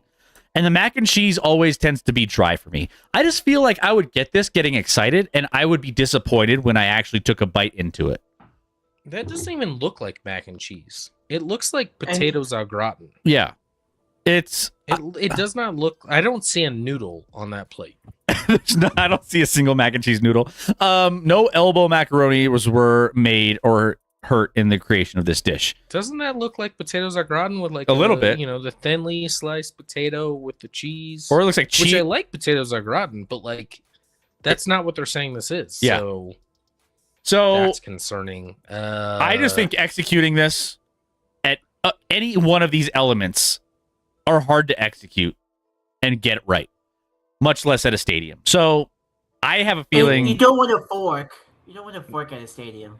No, I'm fine with a fork. I just don't want a fork and knife. This feels heavy because too. I like feels all heavy. the things. Because I like all the things, I'm gonna give it a 5.1, just above average. But don't love it by any means. Since I know it's not going to get nailed, I feel like it should be. I think you're spot on. Around a 5, middle of the road. It's not going to be bad. It's not going to be good. With the exception of if they are able to nail every single element to this could be as high as a 7.5 for me. I don't think it's ever going to get there though. So why does that brisket look more like pulled pork? Like that's concerning to me. Why is it so stringy? They just ripped it apart. They ripped it apart. It's not great. It's not what brisket should look like. Okay. So that is the. Oh, she likes it. She likes it. All right. Let's see. Let's go to. Where do we? I don't know what this is. We haven't had this yet. Well, this is. Hot dogs. Actually, it's hot dogs. Yeah, this isn't. You can't rate that. It's hot dogs. We're skipping that one. Anaheim Angels. Anaheim Angels. The Pac Mac Chomp Shop opens. This is just snacks and desserts. So this is nothing. Okay, never mind. Miami Marlins. Your team's trash. Let's see if your food is trash as well. The 2-foot machete quesadilla. I messed that up. So Scotty, this was one of the ones that kind of was like intriguing, but there's logistic issues. 2-foot homemade flour tortilla with mozzarella, Oaxaca cheese, house marinated carne asada, smoky guajillo pepper sauce, salsa verde, and cilantro. Everything about this The picture looks great. feels good. Everything about this feels good. You want to know where it kind of loses me a little bit on the rating scale? It's 2 feet near Miami. It's 2 feet long, and if I order this, I need someone to help me hold this in my seat until it's small enough for me to like. No, it's a fork and knife again, Chris. It's a fork and knife. I'm not eating. I'm cutting this with a knife. Chris, you can eat it. You just gotta get good. I could eat that whole thing in an inning. Congrats, Rec. That's disgusting.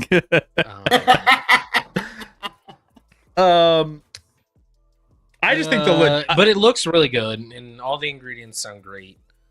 So I'm gonna give it pretty high marks because it looks good, it sounds good, it's big, so it's you're gonna have to share this, but that's okay. I'm gonna give it an 8.1. Okay.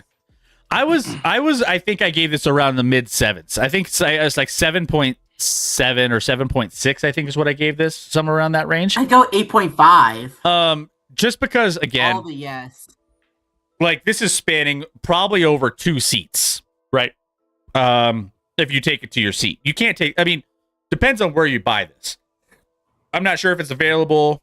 I'm trying to measure how wide I am right now. Like I'm not 2 feet wide, but so take away the logistics. I think this is going to be a solid item.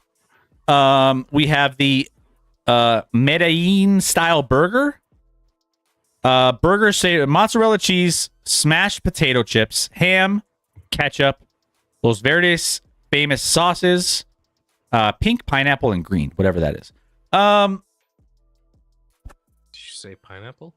Pink, pineapple, and green, which I guess that's what the sauce's colors are.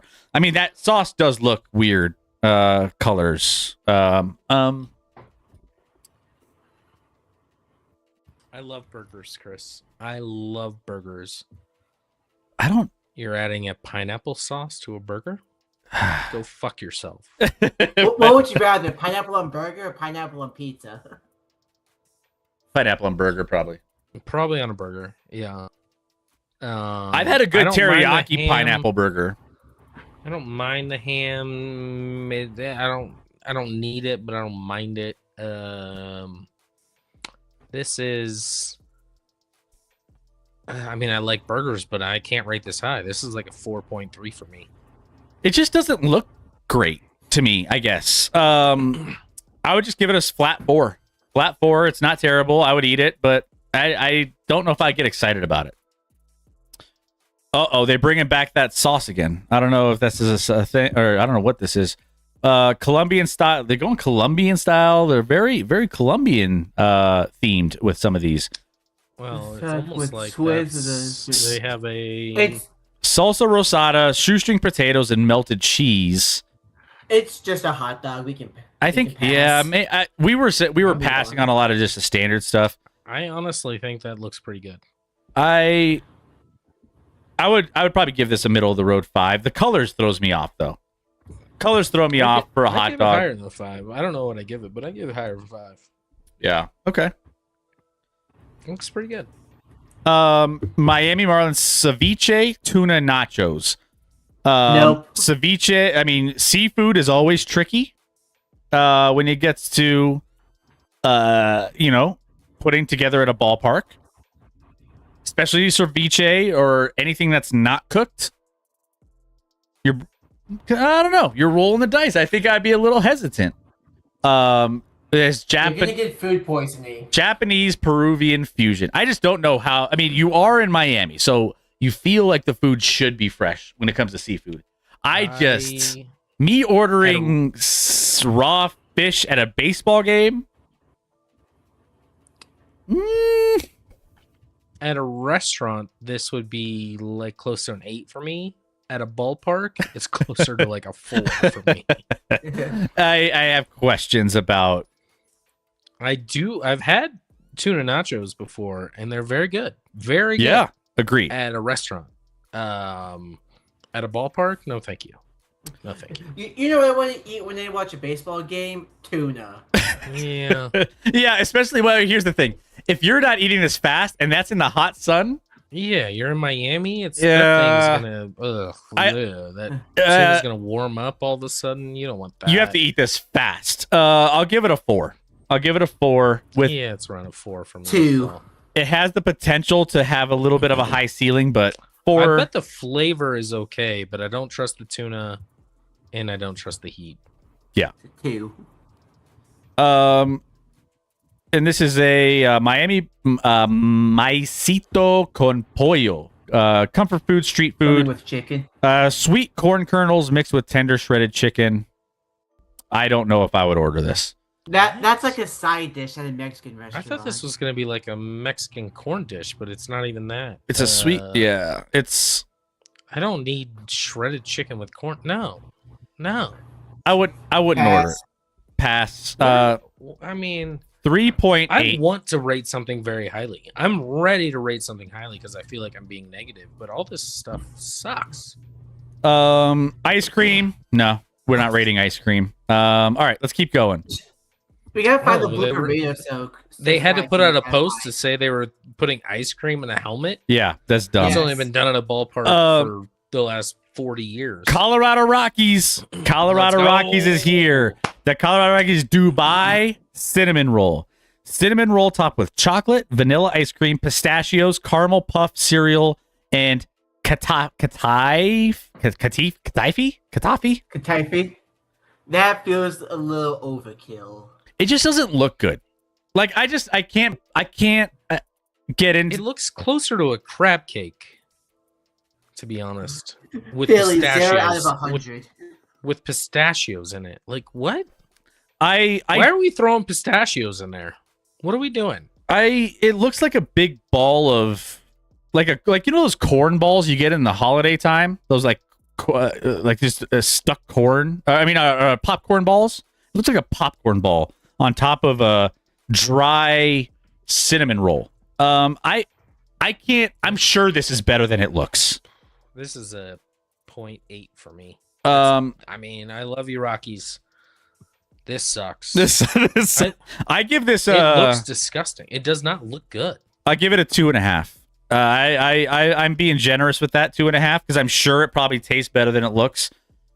I can't get into it. You don't have the I'd like give it a white 4. frosting that you put on the cinnamon roll. Like this looks dry underneath, and then I don't know what that is surrounding the ice cream on top besides pistachios, but it looks terrible. The Katafi.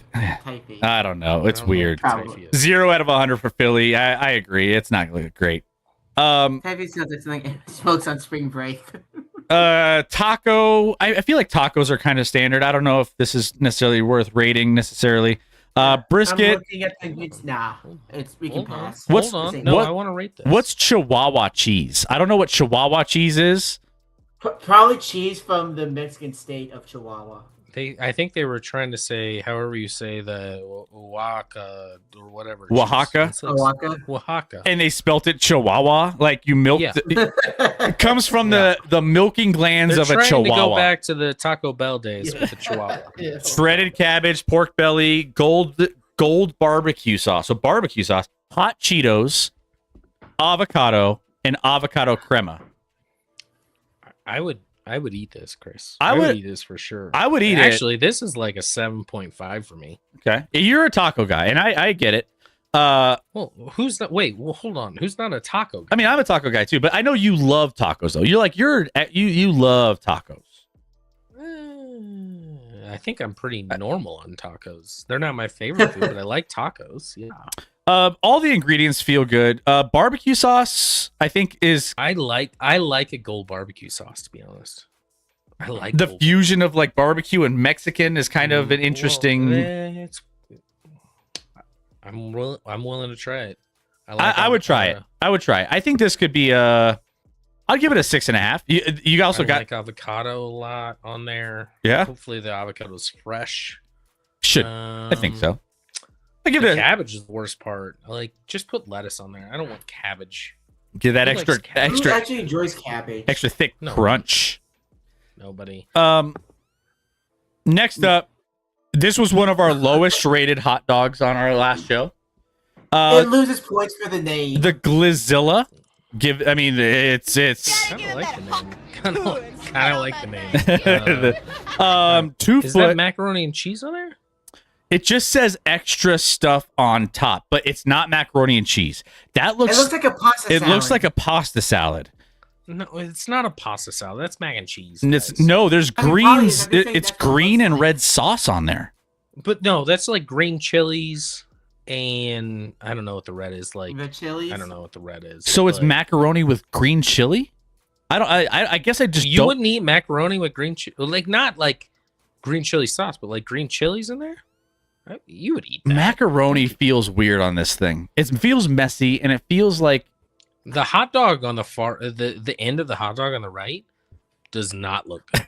well, and the bun looks really hard. The bun does look hard, but it's got to keep all those ingredients in, Chris. That's fair. It looks like a artisan. I mean, we don't know what's in that, but I bet I would like that. Honestly, it ate doesn't it. look.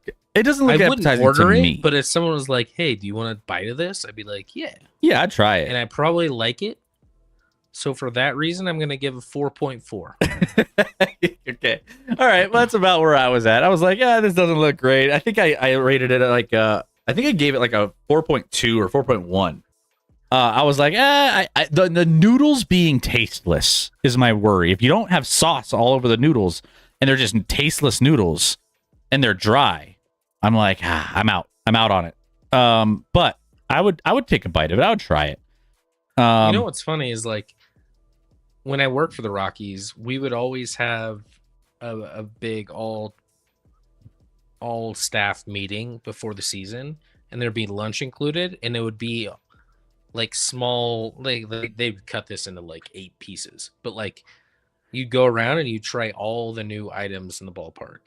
So I wish if I still work there, I could give you more on what this Insights. is and what this tastes like. Yeah, more insight. well, Medusa's going to let us know because they're going on Saturday.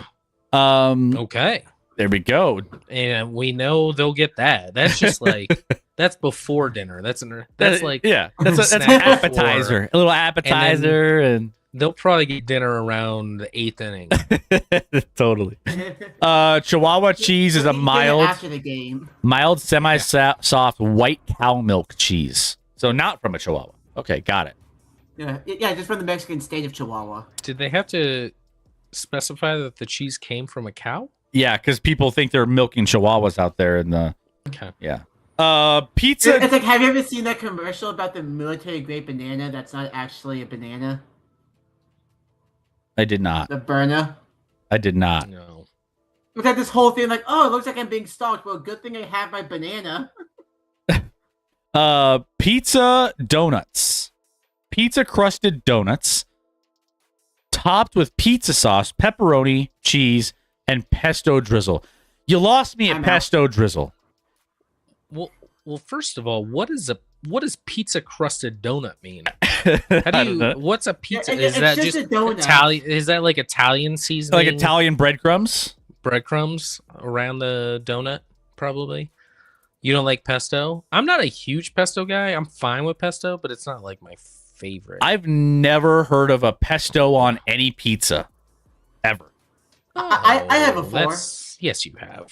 I mean, it's not super common. I but mean, it's not usually the you don't rarest thing in combine the it with world. like the red sauce. Usually it's just like a pesto is the base. That's like the sauce on there. I would not order this. Yeah. I would not order this. My question is, do you get 2 of them with it? You get 1 of them? Well, it looks like 2, Chris. Well, as we know, pictures can be deceiving. Which is irrelevant because what does it cost? yeah. I don't need 2 of those. I wouldn't finish 1 probably. 4.8. I was a 4.2. This feels weird. Is it going to be sweet when I bite into it? I don't want sweet pizza. If it's a donut and it's sweetness in the dough, Everyone's just I don't know. really Agreed. trying to play into donuts and like It's deep frying sweets this year. It feels like finally we have boozy ice cream, mini helmet, 10. 10. Fans 21 and up with a valid government issued ID will get a boozy ice cream soft serve in a Colorado Rockies helmet. First one to do boozy ice cream that I know of in the stadium. I'm giving it a 9. To be honest, Yeah, this you get. why not? You get And and it's even purple ice cream. it's purple. You get a little bit of everything. You get a dessert and you get drunk all at the Little same buzz. time. Little buzz. I agree. Nothing wrong with that. Nothing wrong with alcohol and ice cream. This is simple but good. Yeah. 9 9 flat. What I guess what the flavor profile of the ice cream is interesting. Is it vanilla with like? Does it taste like out? I don't know. I have a couple of Probably just questions. food coloring. That's probably just purple food coloring with vanilla ice cream. So 8.3. I'll give it an 8.3. I love the concept, and I love the. I would definitely have this. So I'm in.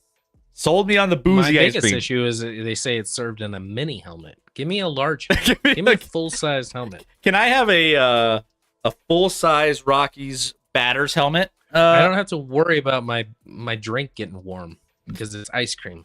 That's right. It tastes like frozen vodka. That's Cuban. Just put that ice cream in that Diamondback's 128-ounce nacho bucket. I wonder if they put that out there for the meeting, the preseason meeting at the Rockies. Did they do the boozy ice cream? 100% they didn't, but I would have been mad about it. I would have complained. I mean, If I have to sit through this meeting that I've sat through for the same time for 17 years, and they say the same dumb thing, and not dumb things, but it's just the same things, it's fine. But it's I would have been like, give me the boozy ice Rockies. cream first. We're gonna go through I think some of these the quick. Rockies non-baseball side, I think, is very good.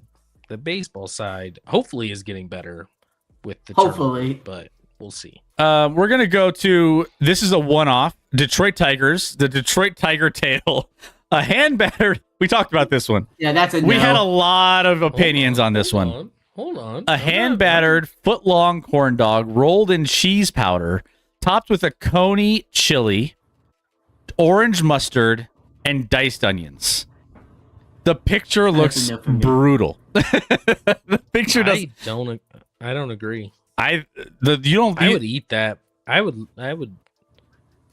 That chili looks appetizing. Well, it's hard to tell what that chili looks like. It looks like a mostly meat-based chili, which I prefer to like a heavy bean chili. Here. I mean, I like beans fine. I'll eat a bean chili too, but like a heavier meat chili, I would eat that for sure. That's like a 6-7 for me. six, 6-7. 6-7. Which is not cool anymore. The chili doesn't look Yeah, good. so don't- I'm not a mustard fan, and I'm not a raw onions fan necessarily. I gave this one a low score. I think this was one of my lowest corn dogs. You don't like mustard? I'm not a big mustard fan. Will I have That's it on fair. stuff? Yeah, but I'm not a big mustard fan. And I used to hate raw onions, but they've grown on me quite a bit through the years, so I'm fine with raw onions. Mustard's the right choice on there. I want more of the topping. I want to, like, you have a lot of bites without, it's just a corn dog. I don't want that. I want the toppings on there. Yeah, the pictures I feel like don't help my cause on this one. Tiger Is there any tail. cheese on there? Is there any No, cheese? the cheese powder. It's a cheese Oh, powder. cheese powder on the Yeah. on the So, bread. so it's dry, or like the chili's the only wet thing.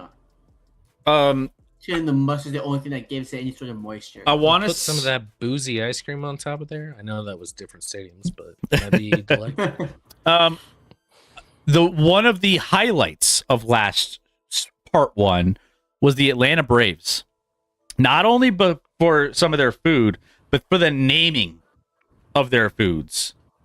They did a very good job at naming their various foods that our chat loved. But this was one of my Those are highest Great. rated. That was your high. This was my highest rated from episode 1. The Blue Burrito, great name.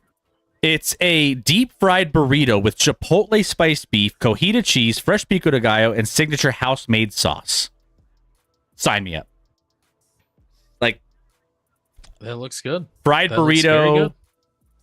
Fried burrito. Handheld, where you can kind of like easy just to eat. grab a little bit of it, take a bite. Sold. Yeah, no, that's strong right there. I don't know if I care as much about the names as you do, but the food itself looks good. Yeah. That looks very good. That's like a 8.5 for me. That looks good. I think did I put it at 8.7, Rec? I think I had You it. put it like 9. Or no, I put it at 9.3. You're right. I was in the 9s. that was your highest rated food. Yeah. of That the looks whole good. stream. That looks very good. I was all in on this one. The Bat Flip 3-pound burger. So this one normally we It's don't actually 3 pounds. So normally we don't rate burgers, just regular standard burgers, unless it's like really wacky. 2 pounds of seasoned hand-formed beef patty, braised short rib, crispy pork belly, bacon, melted cheese, crunchy onions, green leaf lettuce, sliced red tomatoes, and a fried egg. The 3 pounds of my Well, you're body. not eating it yourself, obviously. You underestimate how fat I am. Okay. Well, I was talking to Chris, This is the other Chris. this is also. I don't know how this stays together. It's a messy. You have to share it. It's definitely It's messy. it's You messy. gotta share it. So you're losing points on it. I like everything in it. I think this would be a home run with everything. If it was at a restaurant. I mean, this thing is 3 pounds of meat. It doesn't even. The picture doesn't even do it justice to the size it must be. No, Like, how is it 2 pounds of beef? Though each of those burgers patties is like a pound. 2 pounds of seasoned hand-formed beef patties, and then the other pound is the short rib and the crispy pork belly. I'm gonna be honest. That looks phenomenal. That's like a 9.5 for me. Ooh, I'm really- highest score. I mean, obviously, I wouldn't eat the whole thing because I couldn't, but that looks delightful. Everything on there looks amazing. I would love that.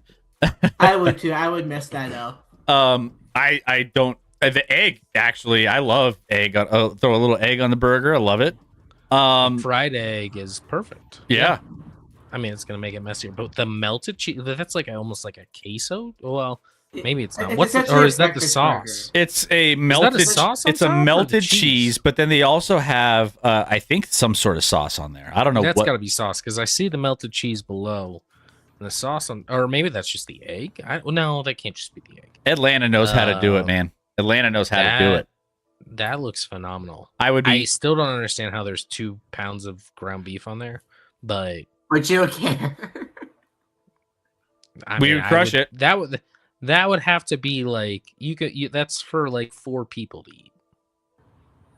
It's a lot. Just take a quarter of that. That's a half-pound burger right there with a quarter of it. So you're fine. Next, we have a Atlanta Braves peach dingers, crispy egg rolls filled with warm cinnamon spiced peach cobbler and caramel sauce drizzled on top. This was one of my higher desserts, and I gave it a higher rating because of a couple reasons. One, the crispiness of that outer, it looks really good with the drizzled caramel, but I gave them style points for doing something. One, getting away from the apple. Get away from the apple. They did peach this time. Peach is better. Peach is better. It's Georgia peaches. Georgia Chris. peaches, which went with the theme, which I also acknowledge. Like, you went with the Georgia peaches. Everything about it. It ties Peaches in. are better than apples. Peaches are way better. And then if you do that right with the caramel, I think the only thing that I said was this was missing. You throw ice cream on the side of this thing, Yeah. it would be a 10 out of 10 for me. I gave this a very high score. Only thing missing is vanilla ice cream on the side. So Yep. I was in the Dip those in the mid vanilla eights. ice Oh, how about boozy ice cream on the side? Ooh. Ooh, 12 out of 10. Yep. Yep, that would do it. This is gonna be a very high score based on the fact that I'm not a dessert guy. So I'm probably like an 8.5. That's about where I was. I think I was in the mid eights for this, and I don't rate desserts very high. This one was one of my favorites. By the way, shout out to the You're Atlanta right, though. Braves. Just go get a side of ice cream to dip those in. and yes. it'll be perfection. They missed an opportunity on this one with the ice cream. Then we get this thing. Then you got to this, the Field of Greens, Scotty. What the Kill fuck that is with that? fire. It's grilled Kill ciabatta. that with fire. Grilled ciabatta loaded with roasted veggies, red pepper aioli, collard green gremolata, served with salt and vinegar chips. It's a Negative veggie burger. Fire. That's a -5. No, we Chris, I had collard greens. We went to a dinner when I was on this last trip, and it was basically it was like family style, and they ordered everything, and so you had no. And I had some collard green. I'm not a collard green guy. They had good collard greens, and I was like, all right, this is okay, but at a ballpark, collard greens, no. I'm still low on collard greens. This is disgusting. That's your only concern with this? No, there's other concerns, but roasted vegetable. No, this is like a -5. -5. I The bread doesn't even look good. the look on Scott's face was priceless. it was this one. I mean, there's no redeeming factor on this one. It doesn't look good whatsoever. It looks bad. And I'm not even. And then they serve it with salt and vinegar chips. I'm not a salt and vinegar chip guy. I don't want vinegar on my chips. Yeah. No, this was vinegar on my chips. I think I gave this a 0.5, and I was being generous. I was high. like, it feels high.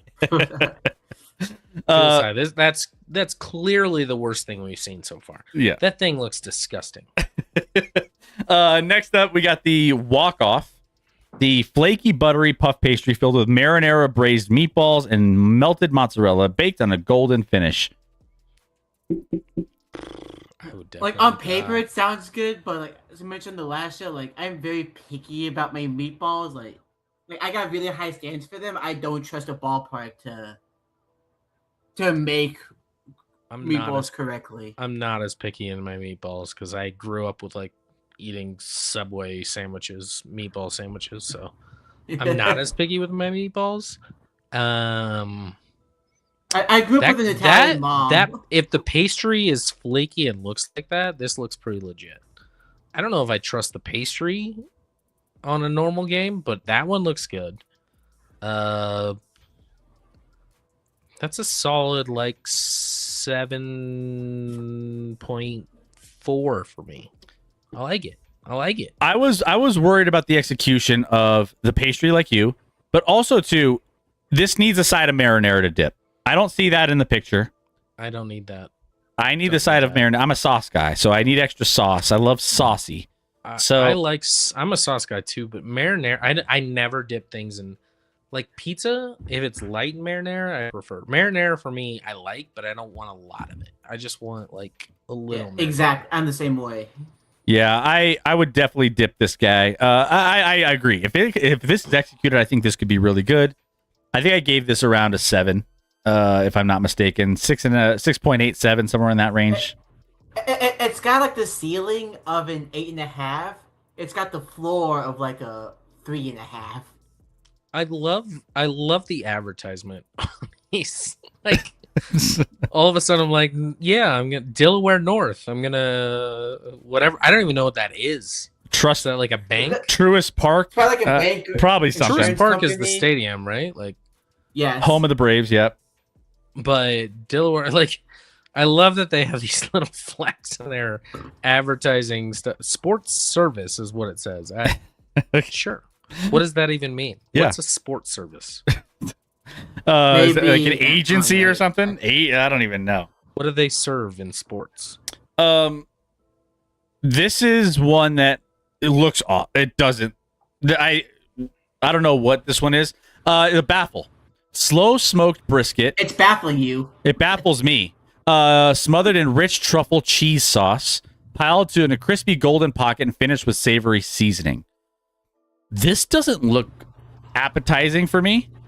And again, we're going back to the brisket being cooked a certain way. And then you kind of get in a weird flavor profile with the truffle cheese. Truffle can be very strong. And I'm like, truffle cheese with brisket. And then it just doesn't, they don't sell the look of it. The fries look average at best. We're not grading the fries, obviously, but like, I think I gave this one around a 4.9, 4.8, somewhere around there.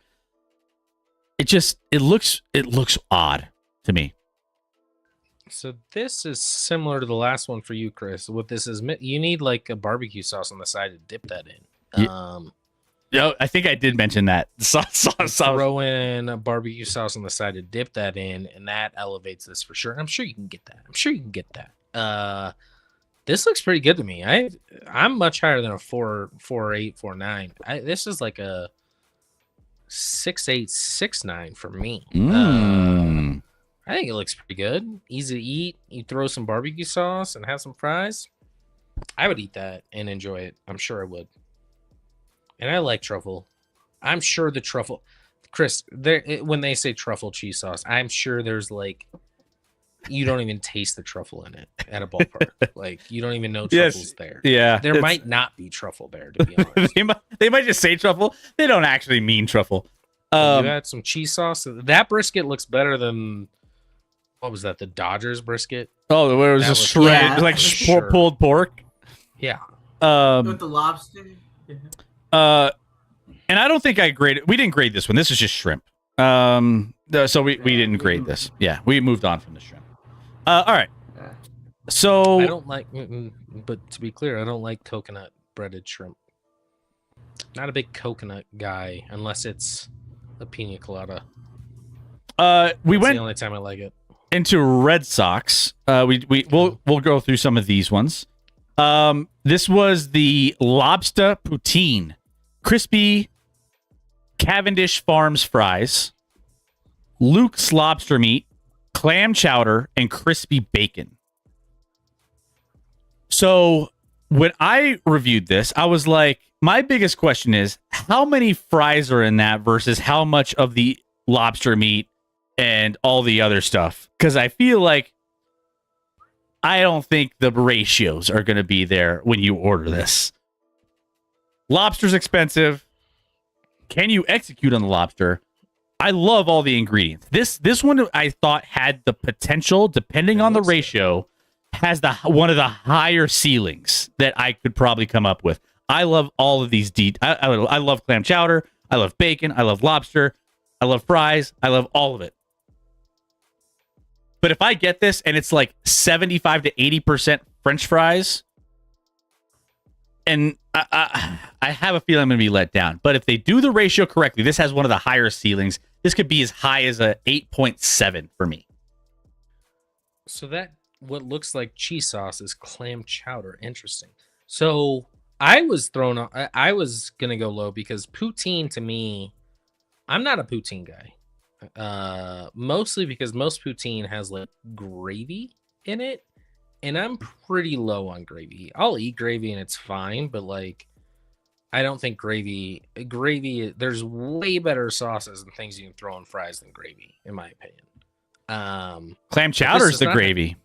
This does not have gravy. This has clam chowder, Yeah. which I like clam chowder. Clam chowder might be my favorite soup, to Ooh, be honest. it's so good. It's so good. And then if this picture, I'm going to go off this picture alone. And I know the lobster probably won't be good, but like it is Boston. It is Boston. So, like it might be decently fresh coming off the coast there. Crispy fries, lobster, clam chowder, and crispy bacon is an interesting like addition with the I've never heard of bacon and lobster together. I think I can try that. I think I can dig it. I'd give this like a 7.2. I think this has the potential. I want to say I was in the high sevens, if I'm not mistaken. Yeah. I was really high on this one. There was a couple Boston ones that I was really high on. This one I was middle of the road. So this is Surf and Turf Dog, Colby beef hot dog topped with Luke's lobster meat, crispy souvenir bacon, or souvenir bacon, Savinore's bacon, chives, and butter on the toasted brioche bun. You can't actually eat the bacon; it's just a souvenir. For me, this one I evaluated as a hot dog, but I was like, I could take the hot dog out and just have a lobster roll and just be happy with this. The bun looks great. It's a little over toasted, but it looks very we good. were talking about that. We know, like, why do they throw a kind of a burnt Over-toasted the bun? dog. Yeah, I mean, but that looks like a lobster roll bun. A little overdone, but like maybe don't do that. But you don't. If you have lobster on top of a hot dog, you're not even gonna taste the lobster. You're just gonna taste the hot dog. That's what Yep. You Like, and I are on the same page. You can't mix lobster with a hot dog. You won't taste the lobster. Yeah. So I agree. Like, take out the hot dog, throw the lobster in, and let's have a lobster roll. And then, yeah, just eat that wiener on the side. Eat that wiener good. Yeah, eat, just take that glizzy, you know? Glizzy that down. Like, wrecked it on our stream however long ago that was. Yeah. Just Like 2 years ago. like Pounding- Joey pounding Chestnut, glizzy. and you're just dip it in water, whatever you have to do. So no, I don't. I think the idea of lobster on top of a hot dog is idiotic. So It's- for that reason, I'm giving it like For that reason, I'm out. a 2.3 because that's stupid. Yeah, I was Throw low. lobster on top of a hot dog. I was low on this. Waste of lobster. I was low on this too. I think I gave this like maybe a 4. Maybe I was generous with a 4. I don't know. This one, Rec thought it looked great. I thought this looks like trash to me. Spicy Cabot grilled cheese, Vermont sharp cheddar, mango habanero salsa, and thick cut sourdough bread. Now this sounds good. If I read that on a menu, I would be like, yes, that sounds pretty solid. That sounds pretty good. And then you see the picture, and it looks Is there any absolutely. cheese? That's what I said. I was like, I don't see cheese. Where's I don't. the cheese? It's not like they're not. It's not melted cheese. It just looks like a slice of cheese on the You have one. a grilled cheese that doesn't have cheese. The picture And alone. the bread is thick. The bread is thick, so you need a lot of cheese on there to make up for the thickness of that bread. The ratio of I like bread the to ingredients. I'm trying to think of what meat you could throw on there to make it good. If it's Maybe some like bacon on there. this, if this is how it looks, 1.2. This picture's bad. I don't even know if it's a 1 for me. It looks incredibly dry. It And I'm intrigued by the mango habanero salsa. That sounds good. Cheddar cheese. I mean, I have no issues with cheddar cheese. Sometimes the melting of cheddar cheese doesn't play into. There's better cheeses to melt for grilled cheese, in my opinion. And this looks terrible. So based off the picture alone, I'm gonna go. Only because this would just turn into like a slightly cheesy bread with some spicy salsa. I'll go like 3.3. I gave it a 1 point something. I don't even know. It was bad. I gave this a terrible score. Get your picture better. Make it look appetizing and not like a corn sandwich or something. I don't know. It's weird. Yeah. Like that corn chicken or that corn chicken thing. Yeah. Red Sox, mini empanadas, choice of beef or chicken, a corn shell, and a salsa rosada. Now, Better than Pittsburgh's empanadas. this looks very. It looks like a dessert at first. It doesn't look crispy enough to me. It looks too soft. Beef or chicken. I think this could be good. I think I gave this a middle of the road score. I think I gave it like a 5.5 or something. 5.5. It looks good, but it's just like It doesn't look filling. it doesn't I look mean, like what- it's enough. Empanadas aren't that big. Why do we have to make a mini? It's just they don't. Give me 3 full-size empanadas, and then we'll Now talk. we're talking. Yeah. I don't want 3 mini empanadas. That's the size of one empanada for $28. I would be starving after this. So for that 5.5, I'm sure they're decent. I'm sure they look good. Not when they're that. I'm going 4.9. Okay. Yeah. I would eat it, and I would like the flavor of it, but it would not be filling, and it would be disappointing in that regard. Agreed. My empanadas are way Diacola. better. Absolutely. Oh, absolutely. Diacola. Anytime you want to make me some empanadas, I'm game. Have those.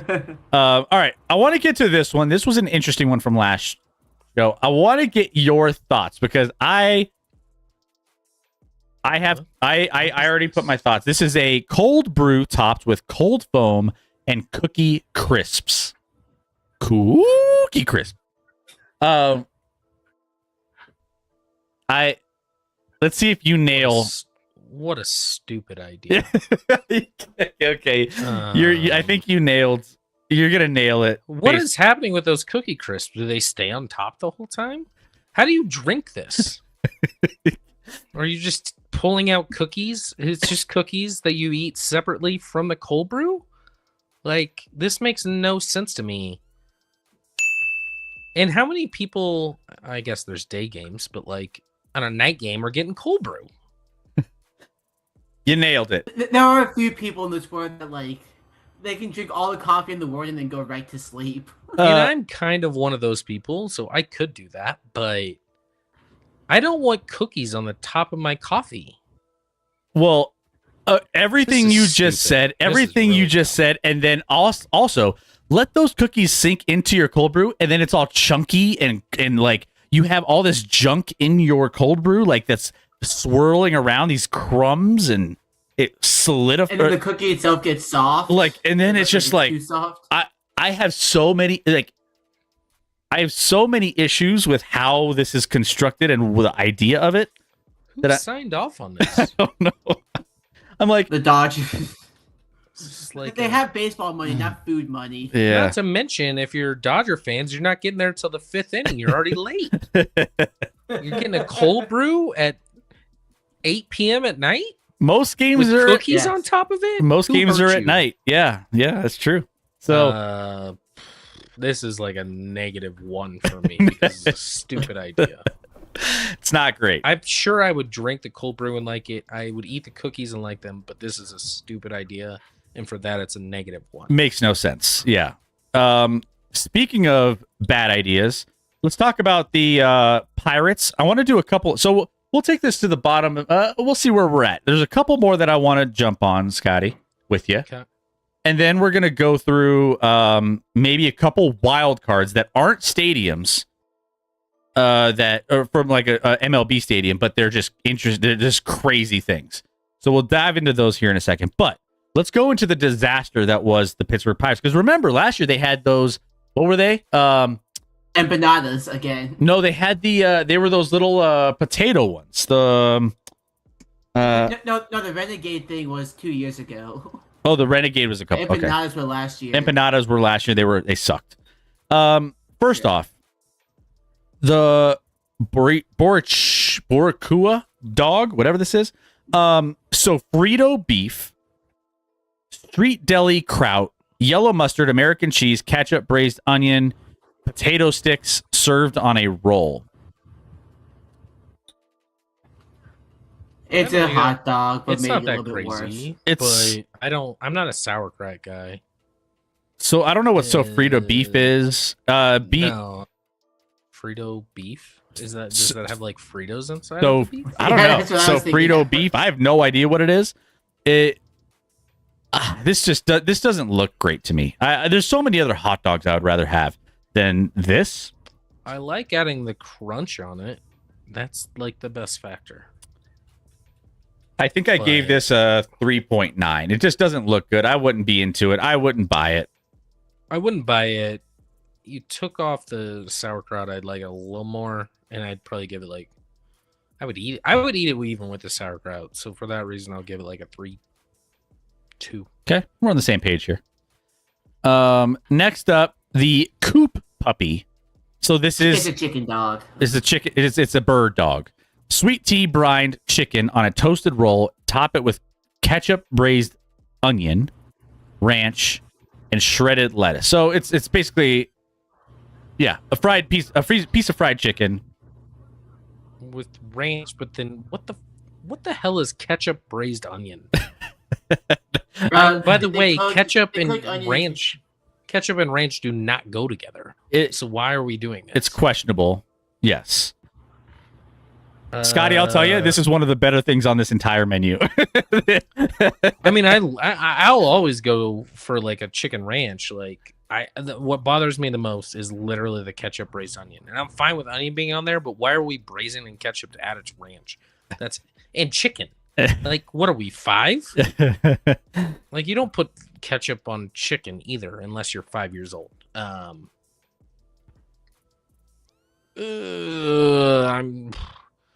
It's really throwing me off. I'll give it a 5.2. I gave it a 5. I think an even 5. I was like, this isn't good. This isn't bad, but it's whatever. Nutella beignets. So these I feel like Pretty standard. pretty standard. Yeah, I don't think there's anything I like don't know if I've ever had a beignet, to be honest. they're good. If you have to have the original beignets over. Beignets are good. Yeah, beignets are pretty Kevin, good. are you guys ketchup or mustard people? I like both, and it kind of depends on what I'm putting it on, and honestly, sometimes it depends on what I'm just feeling that day. Like, I know with hot dogs, people are very passionate. Like, you can't put ketchup on a hot dog, and only mustard. And I like sometimes solo mustard dogs, and sometimes I like putting ketchup on a dog. I'm a ketchup guy. Yeah, you said you didn't like mustard. I'm not a big mustard guy. Will I eat mustard? Sure. Like I like more of like a spicy brown mustard, or like I don't like yellow mustard straight as much. So I usually pass on the mustard. Beignets, I thought these were average. They're little fried. Yeah, 5. Middle of the road, 5. I mean, it's fried bread. It's hard to go wrong with that. The heavy hitter. A full foot-long hot dog with cornbread coating, yellow mustard, pico de gallo, served on a special baseball bat boat. Want to know what what are we missing from that description? Where's the baseball bat? I was like, where? Yeah. How are you going to advertise? How are you going to describe it and not have that in the picture? Pittsburgh, man. Pittsburgh. Or the Pirates so bad at hitting, they're now using paddles. Wooden paddles to hit with. They need a paddle. They can't hit anything else. I was like, dude, baseball bat boat? I want to see what that looks like. Too bad. We are not going to be able to ever know what that looks like. Like I said, mustard, not my thing. You sprinkle stuff on top, like cornbread, by the way, like cornbread, dry. I like cornbread, but like, how's the consistency of the cornbread going to stay? Sometimes cornbread is too much. It's going to crumble on you. Too much cornbread. Like if it becomes very dry. This is like a 5 for me. It crumbles on you. I just all the stuff on top is going to fall off. It's going to be a mess. No, it's not my jam. So I gave this. I think I gave this like a 3. I didn't give this a high score at all. Okay, so there's that. Arizona. They usually have some good ideas, I think. Arizona has. They don't have great ones this year. 8 pounds of nachos, because why not? 8 pounds of nachos. First of all, they were like, you get a like this bucket with it, and I'm like, the bucket looks like it's made of paper. So a souvenir bucket. I don't know how that holds up. But then I'm like, I have so many questions. Is it layered? Did you have all the stuff all the way through? So then you're getting just chips at the bottom. Right. But then if you layer it, this is a lose-lose. If you layer it, then everything gets soggy because it's 8 pounds of nachos and you're not digging through it fast enough. So it turns into a soggy mess at the bottom. This is a logistical nightmare. There's no way to do this. I would take that over not layering. I'd layer and have soggy nachos over just the top layer being maybe good, and then you have just chips underneath. Maybe a drizzle of cheese, but you have no meat, no pico, no whatever else is on here. 8 pounds of nachos. And what? Nobody needs 8 pounds of nachos. No. Nobody. No. Not even if you're... Scotty. Not even... You're not... Like, how many people are you going to the game with? Do you have, like, a group of 20? Yeah. To help you with these nachos? Like, and then not only that, but think of this. Everyone's going in there with their fingers. Everyone's licking their fingers, putting their fingers back in. I don't know, man. This is a lot of like things going on here. That's like, yo, man, you're not going and washing your hands every time you go put your fingers in your mouth and then dip back into the nacho bucket. I don't know. It's just like, What you need to do is get that bucket and fill it up completely with boozy ice cream. But yeah, that's the only win. We're not rating this because this is a standard nacho, so no rating there. Terrible idea, though. Terrible idea. The San Francisco Giants. Nope, this is a hard no. This is an orange and black dog. What's that? It's a foot-long hot dog with orange and black sauerkraut. It's a standard dog, so we're not going to rate it, but it's just like one of those things where it's like, why? It looks disgusting. It looks awful. I don't know what's worse, that or the offense. That looks like the black sauerkraut specifically. I would throw up. Like That looks disgusting. And yeah, the other side looks like shredded carrots. yeah, shredded Yeah, carrots. it looks like carrots and licorice. No, It looks absolutely awful. And the hot dog looks like an AI implemented hot dog that it wasn't cooked enough. No, and not that good. Looks, oh my gosh, that it should be shot to the middle. I'm going to the That's Giants terrible. game this year too. Uh, This made me more reluctant to go to a San Francisco Giants game. That's disgusting. uh, That is gross. yeah. Anyone orders that, again, shot on scene. don't do not order this. So much waste. I'm smart enough to not get any of their It's- special food when I go. Carrots and black licorice. Yeah, it's not great. And then we're not.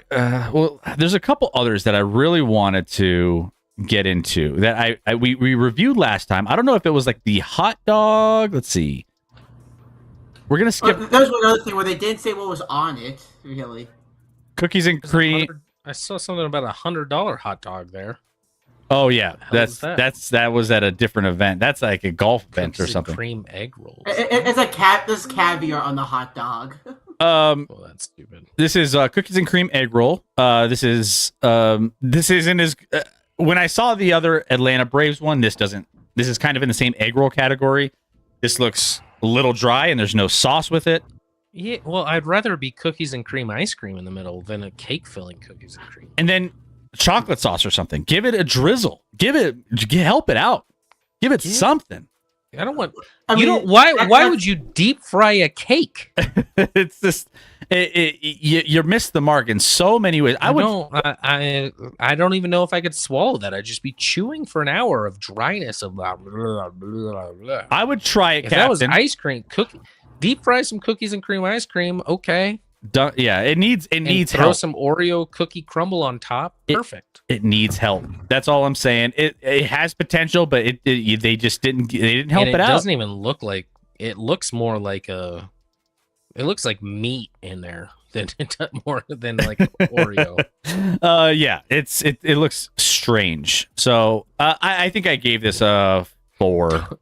10 cats, Dunkin' and milk. Yeah, because everyone just orders milk at the ballpark. Hey, can I get a glass of milk, please? By chance, do you have that? Then we had the Mets loaded cornbread. So this is in that cornbread category. House baked warm cornbread with pulled pork, cheddar cheese sauce, and barbecue sauce. Now That's gonna be gross.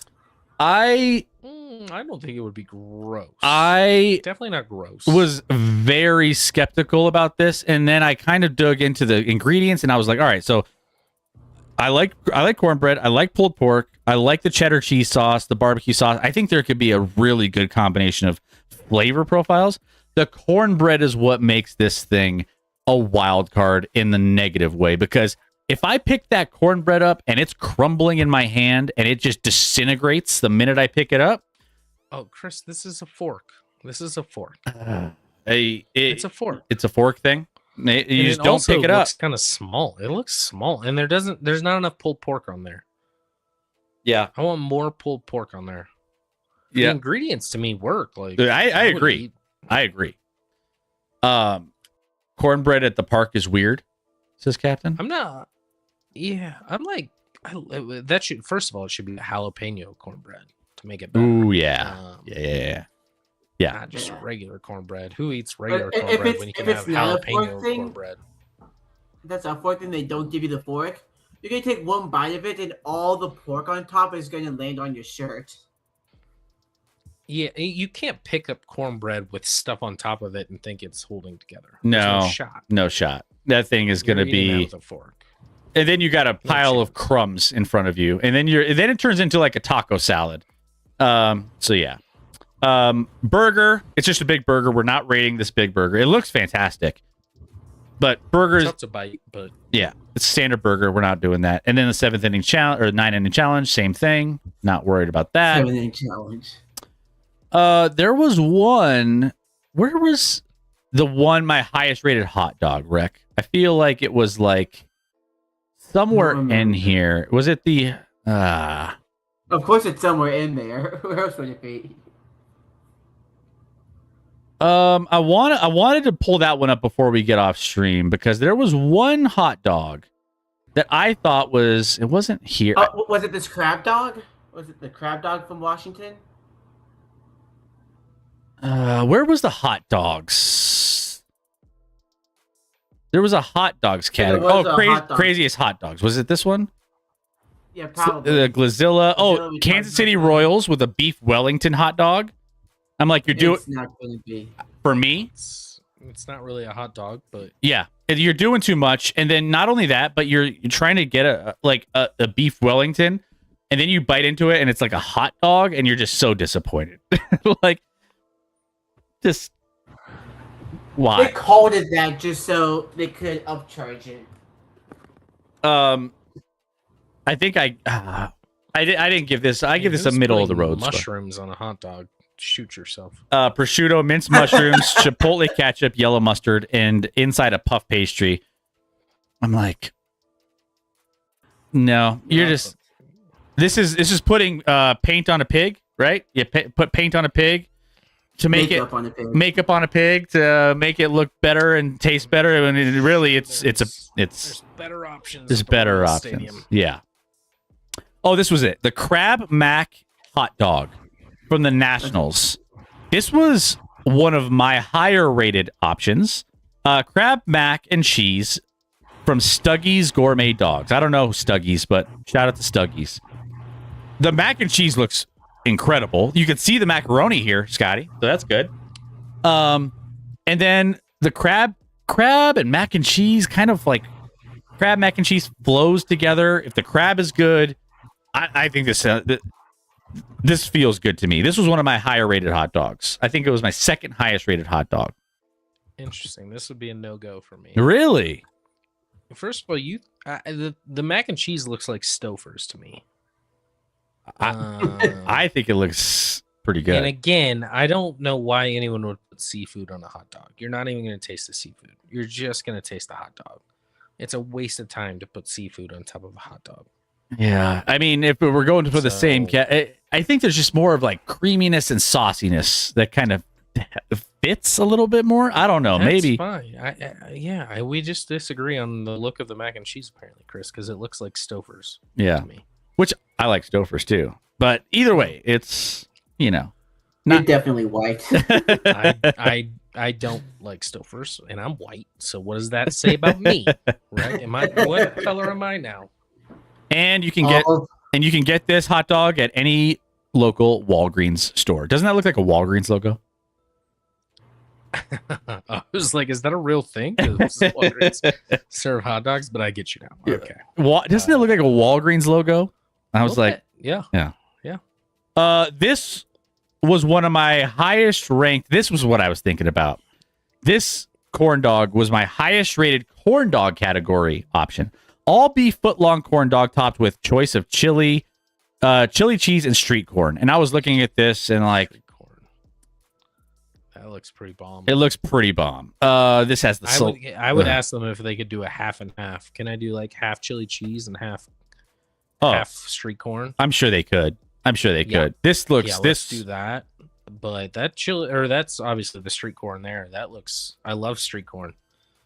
Good elote. All the cheese. I mean, everything here. It looks just incredible. On top of a hot dog, that works for me because like corn's sweet and like you get the the cheese of the whatever that cheese is. Cojita cheese. Yeah, whatever. Can't they make their cheeses make it easier to say? I don't know. Cojita is not that hard. The other one, it looks the Oaxaca. Yeah, Oaxaca. I don't know how it starts with the W sound. There's no W in there.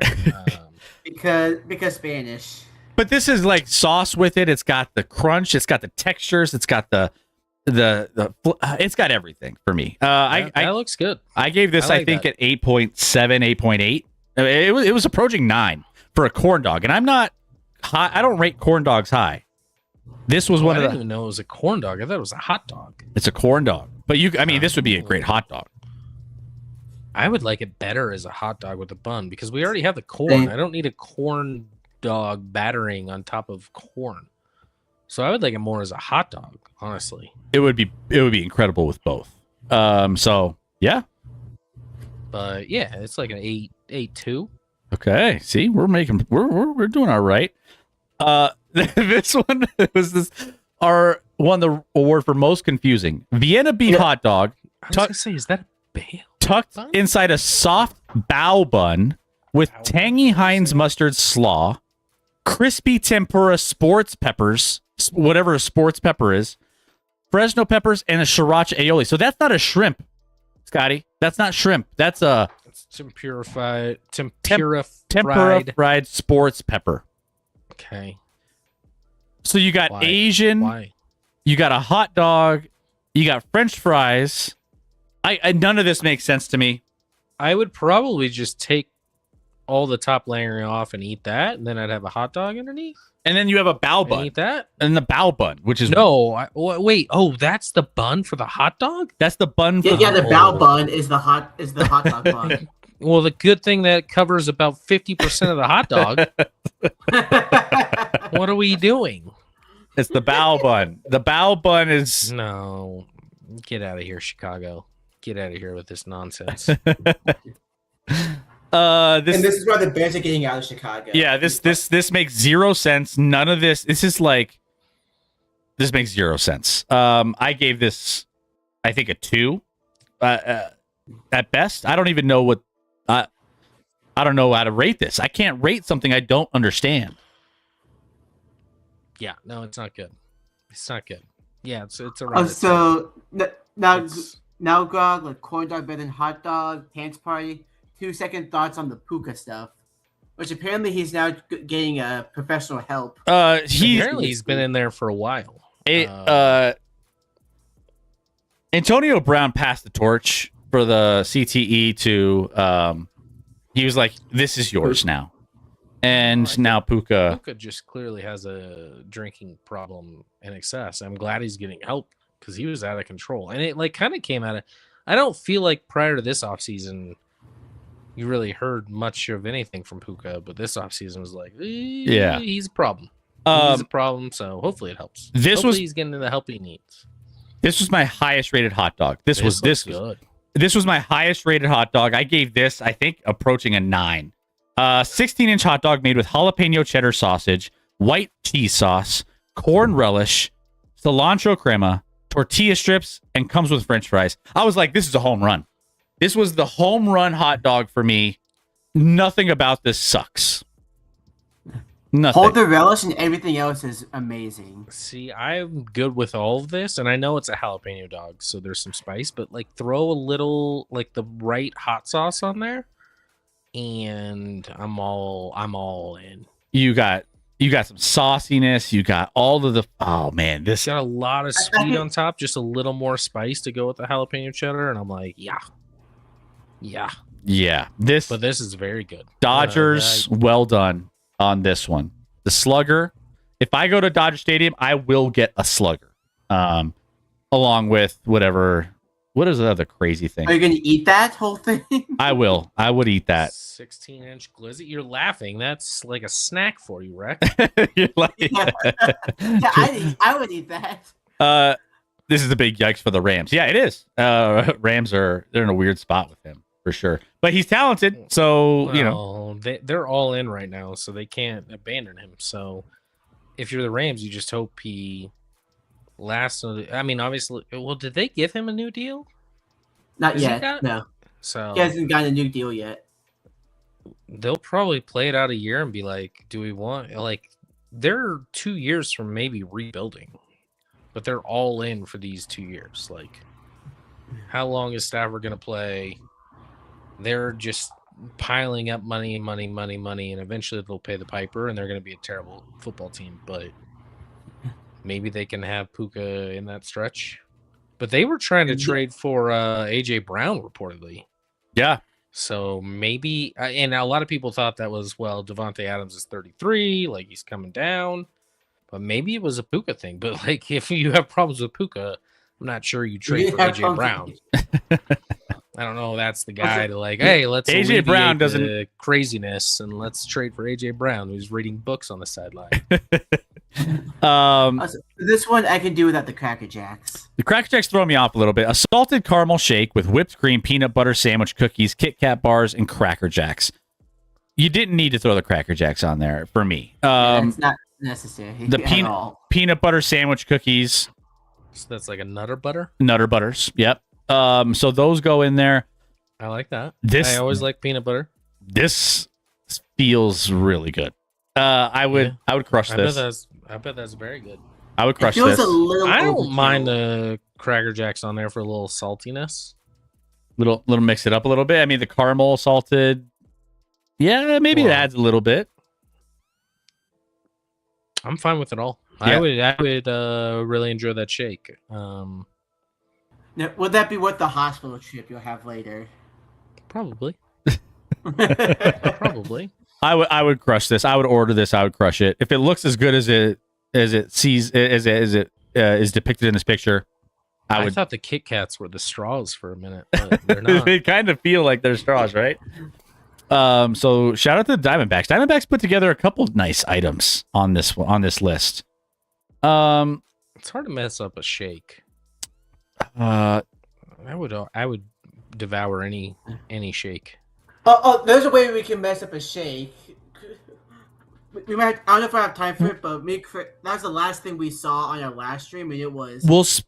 We'll spend the last like 10 minutes of this show before the top of the hour doing some insane stuff to close out. I wanted to get your thoughts on this burger though.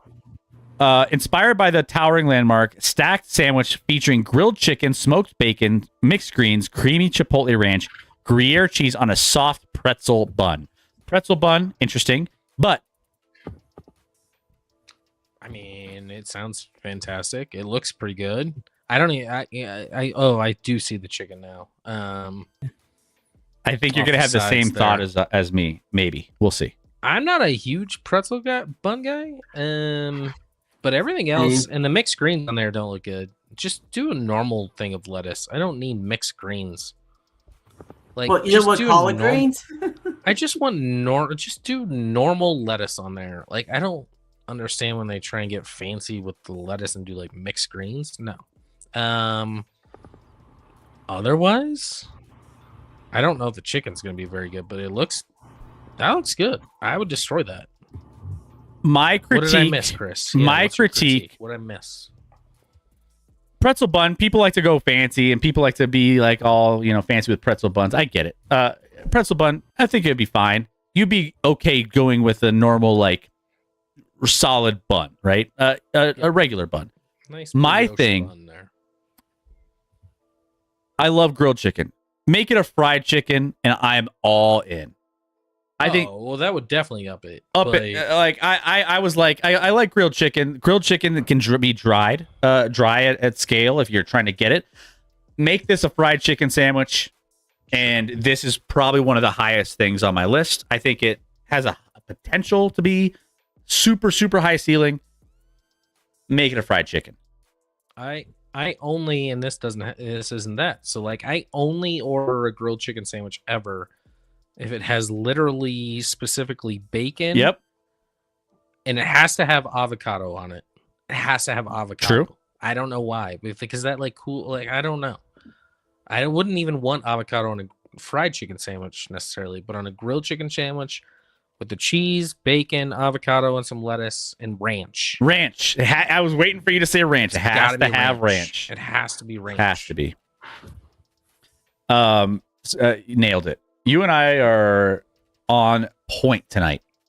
All right, we're gonna close out the show with some insane items that aren't necessarily at a ballpark, or a major league ballpark, but just crazy things that have by the way, shout out, I said this, Stadium Eats Instagram.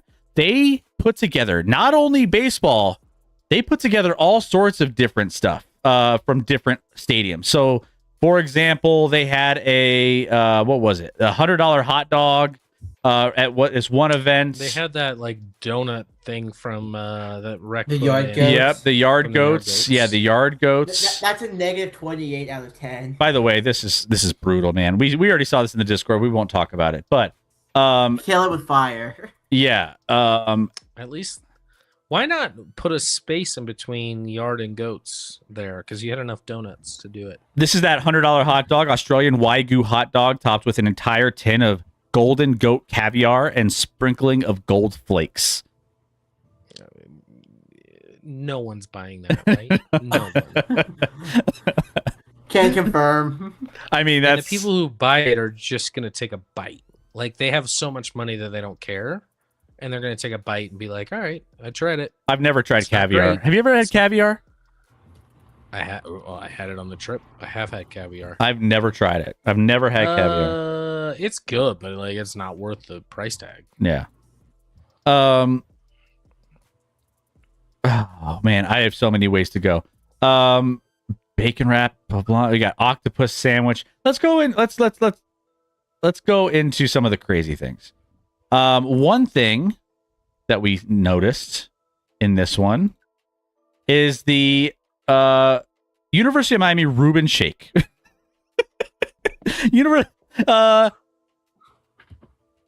Let's just Like I said, you can do it a shake. vanilla shake with corned beef, Swiss cheese, sauerkraut, Russian dressing, and rye bread. Hold Bruh. Hold on. Did this get posted today? This was posted No. a while back, March That's 20th. That's April Fools. No, That's not a real thing. We spoke about this last week. This is how we ended the show last week. we saw this and we thought it was a joke. This was in honor of the Hurricanes opponent, Creighton. The specialty shake features vanilla ice cream, corned beef, Swiss cheese, sauerkraut, Russian dressing, and rye bread. Only available at baseball games for the University of Miami. I'm going through my head right now, trying to think if there's any way to make a worse combination of food. The picture. Look at the picture. Doesn't even look like What the anything. Is that supposed to be the Russian dressing, like in a stream coming down? What is that? That's the corned beef. No, the like yellow Oh, yeah. stream coming down. What is that? Is that the Shaw? I have never hated something food related. That is absolutely an Yeet. abomination to the human race. Yeet it to the sun. I saw this. I was blown away. I was like negative I still don't believe 10,000. this is a real thing. Like this has to be a joke. I mean, I'm looking. I get it, but like this can't be real. Who the fuck is ordering that? I mean, people are saying like this is April Fool's, right? But like this was like 3 weeks ago. Like you're not doing April Fool's 3 weeks ago. So yeah, there's this thing this abomination that exists in the world. I'm gonna pretend that's yellow stream is a lightning bolt that strikes this thing dead. I don't like Reubens in general, much less on a shake. I'm fine. Well, I'm not a sauerkraut guy, but everything else on a Reuben I'm fine with. But you don't put it with a shake. None of this is real. That motherfucker back there is don't- not real. That motherfucker back there is not real. It doesn't even look like the right bread for a Reuben, but that's beside the point. That's an abomination. That's the concern here. Negative No, 1 I have million. so many concerns. Negative $1 million. I have to throw up now. I want to get your thoughts on this one. The brisket brownie, a split brownie with chopped brisket, caramel drizzle, and crispy bacon. No. No.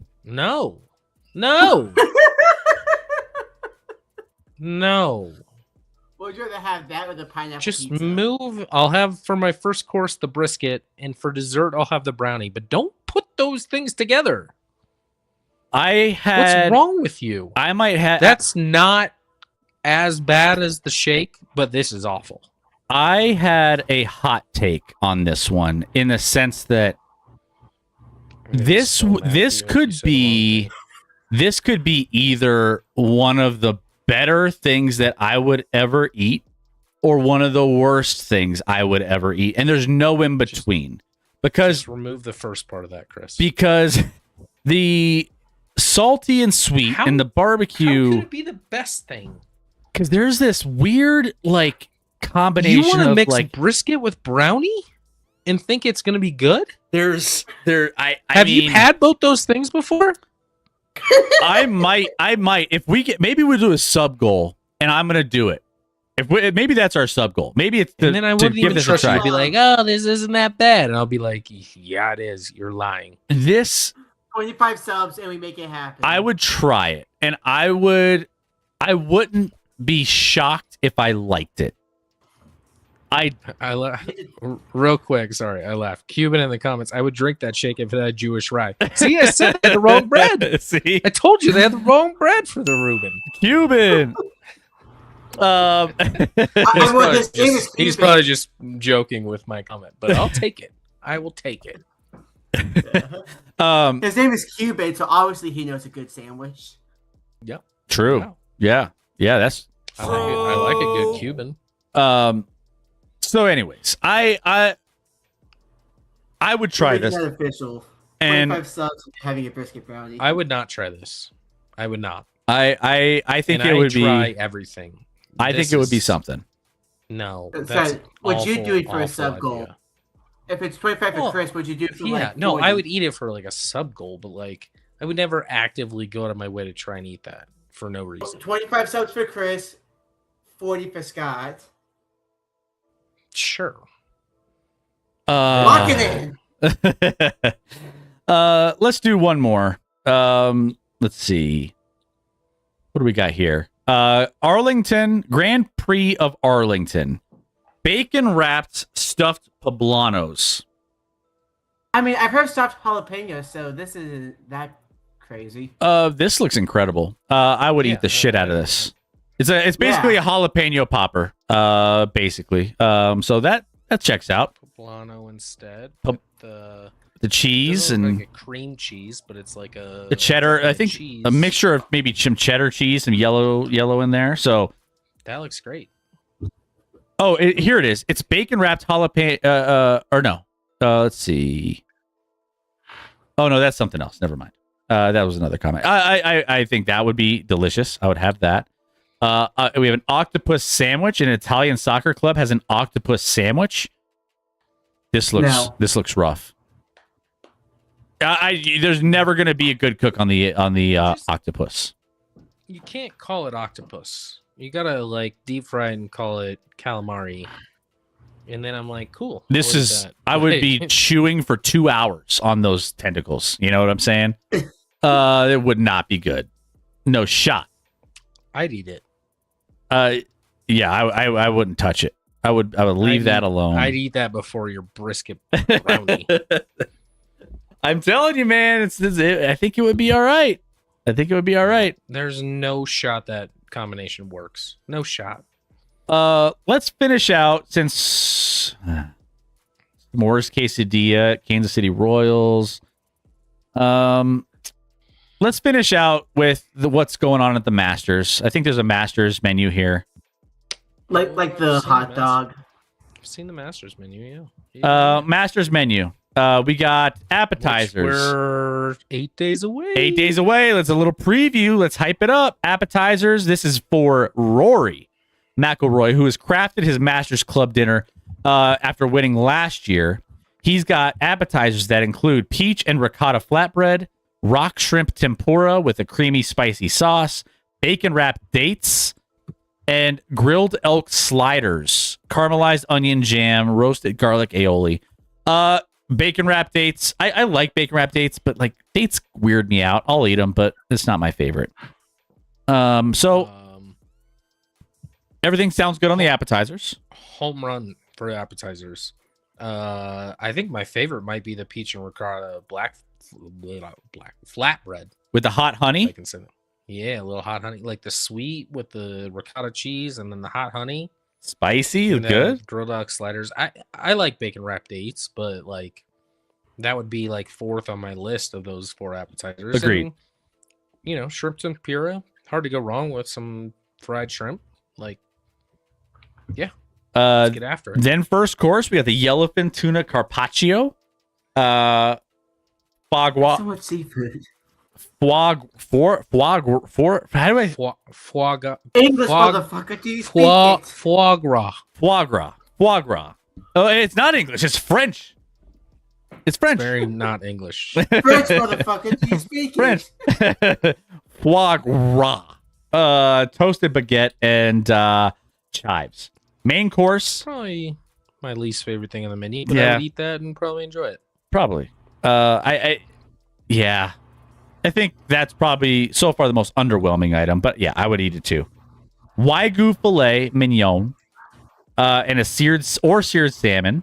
So you get all the little sides on that. So that's all sounds good. Pretty standard, pretty straightforward on the main course. And then you nailed it. He nailed it here. Sticky toffee pudding with vanilla ice cream and warm toffee sauce. I would say sticky toffee pudding is one of the most underrated desserts to exist. Every time I see it on a menu, I always order it, and I always think it's one of the best things I've eaten in a long time. I'm pretty sure I've never had it, but I would like it. I'm It sure I would is. I've had it at Gordon Ramsay's restaurant. Every time we go to Vegas and I go to Gordon Ramsay's, whether it's like his burger or like a Gordon Ramsay steak, I go to whenever I'm out there. I have to go see Gordon Ramsay's, that the beef Wellington, and I always follow up with a sticky toffee pudding, and it is beautiful. Great choice on the dessert here for Mr. Rory. I appreciate it. Yeah, this is a solid menu. I have can't poke a lot of holes here. No. This sounds great, and I'm going to it, so that's good. Are you is that Nice. what? No, I'm not going. Oh, they did- No one. did- You can't just get invited to this dinner, Chris. No, I mean like you were like going to go. I was going to the Masters this year, and it was a whole thing, and now I'm not, and it's okay. Because and it's a bad time to say this, but I wanted to go to the Masters when Tiger was playing, and I didn't think he was going to play this year, and that was months ago, before all this nonsense happened. But I was going, and to be honest, I also was like, maybe it's not a good year because I just went on 2 trips, and going out of town again next week would have felt like a lot. So we're not going, despite we had the ability to go. Yeah. My wife and I. And it's a bucket list item for sure, going to the Masters for me. I'll go one day. I What? have no doubt about that. One day. How much if you had to pay for tickets to go to the Masters? What do those go for? If you just wait, I just want. You can't just buy tickets to the Masters. That's not how it works. There's a lottery. Ours was through a nonprofit, and it was we won the bidding, and then they came back and they said they accidentally mispriced it, and it was supposed to be a lot more than we paid. And they came back and they offered us still a VIP day for 2 of us, VIP like all you can drink and eat in this special area, tickets to the Masters for Thursday. And I think that was it. How much do you think that costs? Like, how much do you think we paid in our bid? Oof.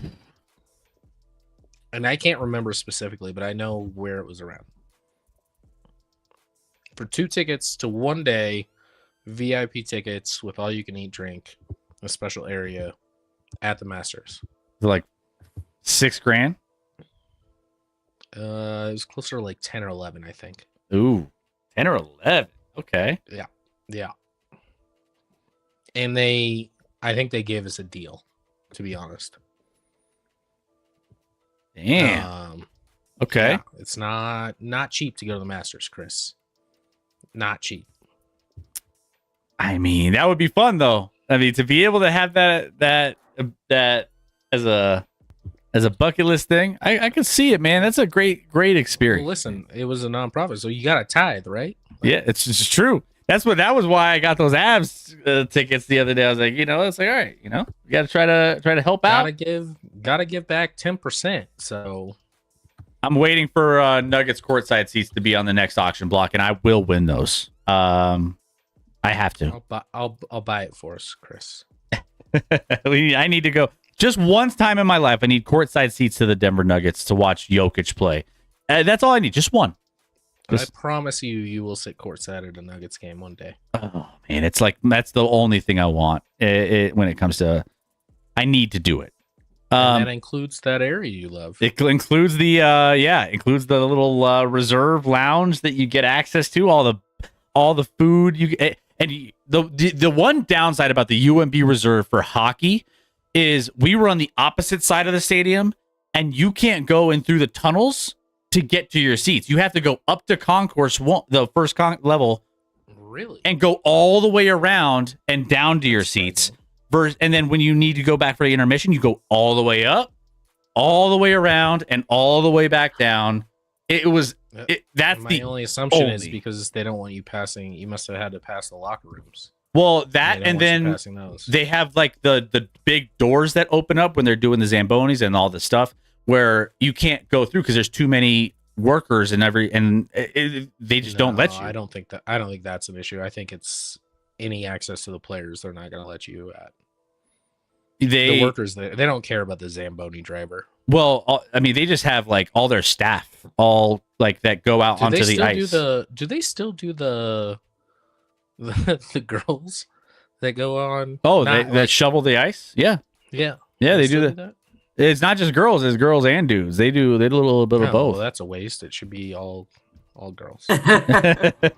No, they do girls and dudes out there. They're in like short skirts. Attractive. I'm not sure they're doing anything to the ice. No, they don't even do the skirts. It's just all pants. What? It used to be skirts. They used to do skirts. They don't do that no more. No. Oh, that's just they might have changed the way they approach sexualization. It's disappointing. It is. I mean, maybe Santa can make it happen. Maybe Santa. I hope so. All right. Santa's getting you tickets? Maybe. Thanks for the thank you for the dudes, says Medusa. Yes, Medusa wants the dudes.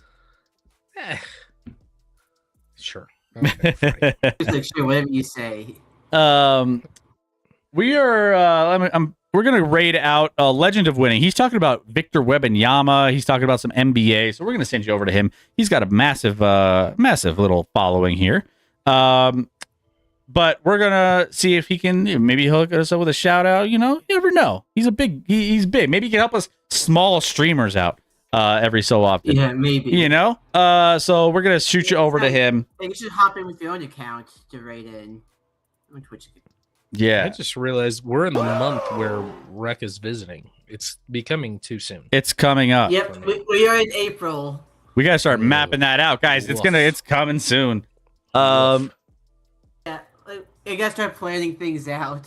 Well, that's on the radar. I've never not wanted 100 subs more. well, now you can. Now, if you get up to 40 subs, you'll be eating. I can eat a brownie with brisket. That's fine. Honestly, I do the Dave's Hot Chicken Challenge even without subs. I just do that straight up. No, bad idea, Rec. That's a bad situation. Bad idea. Thank you guys for being here tonight for our final installment of the Major League Baseball food review. We will definitely be doing more. Now that we know this social media account, it covers all sports and all the crazy food items. We are going to maybe check in on it more often and see if there's anything else we can help you guys review moving forward. Not just Major League Baseball. So thank you guys all for being here. P3, thank you for all the bits that you sent along. Those were incredible, as always. And thank you all for subbing in. We got Piglet, Riley, all of you guys, Cokeman, Chris, whoever that is. Thank you. Appreciate you. And Yay, I'm no longer the worst. there you No, go. you're the worst. I lied. You are the worst. Thank you, Cuban. Appreciate the love. Cuban. Absolutely. As always. As I mean, always. we had most of the same food takes, at least. It's true. You know my stuff when it comes to food. I don't know. That Sports. Reuben shake. Sports, yikes. That Reuben shake. Yeah. Don't bring that up again. I'm trying to go to bed after this, but I'm gonna like be gagging as I'm trying to go to sleep. Oh, it's hilarious. Go Canucks, go! Yeah, they're up to like 52 points on the season now. Yeah. They're tanking hard. All right, guys. Between now and Sunday. Oh wait, Sunday's Easter. Tricky Yeah, day. Sunday is Easter. Tricky day for us. Cuban said, "Made us all hungry right before dinner." Yeah, there you go. There you go. That's our job Made right you here. hungry. Made you hungry with the Reuben shake. We'll keep you posted, guys, on Sunday. The wives like to keep Easter close to their hearts. So scheduling wise, we'll see about Sunday. I'll keep you posted in the Discord. Make sure you're following that. Between now and Sunday, or now and next Wednesday, go be a good person. Go live in the moment. We don't do that enough. Put the phone down. Enjoy the people and things around you, and be a good person. Scotty? I'd say don't be a good person. Try that out this week. See what happens. No, I'm just kidding. Okay, Appreciate Gil, you all fine. as always. It was good to be back. I was gone for like I missed this. I don't think I'd streamed in like a couple weeks, so I didn't know if we were still streaming. I wasn't sure. No. But it was good to be back. Miss you guys. Love you guys. We'll see you back here soon. Yes, sir. Bye, everybody. Love you guys.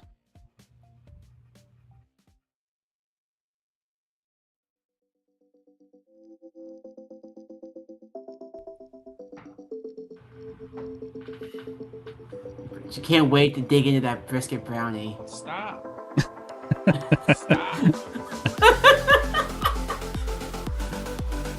Hey, maybe I'll bring one over from Tennessee when they come.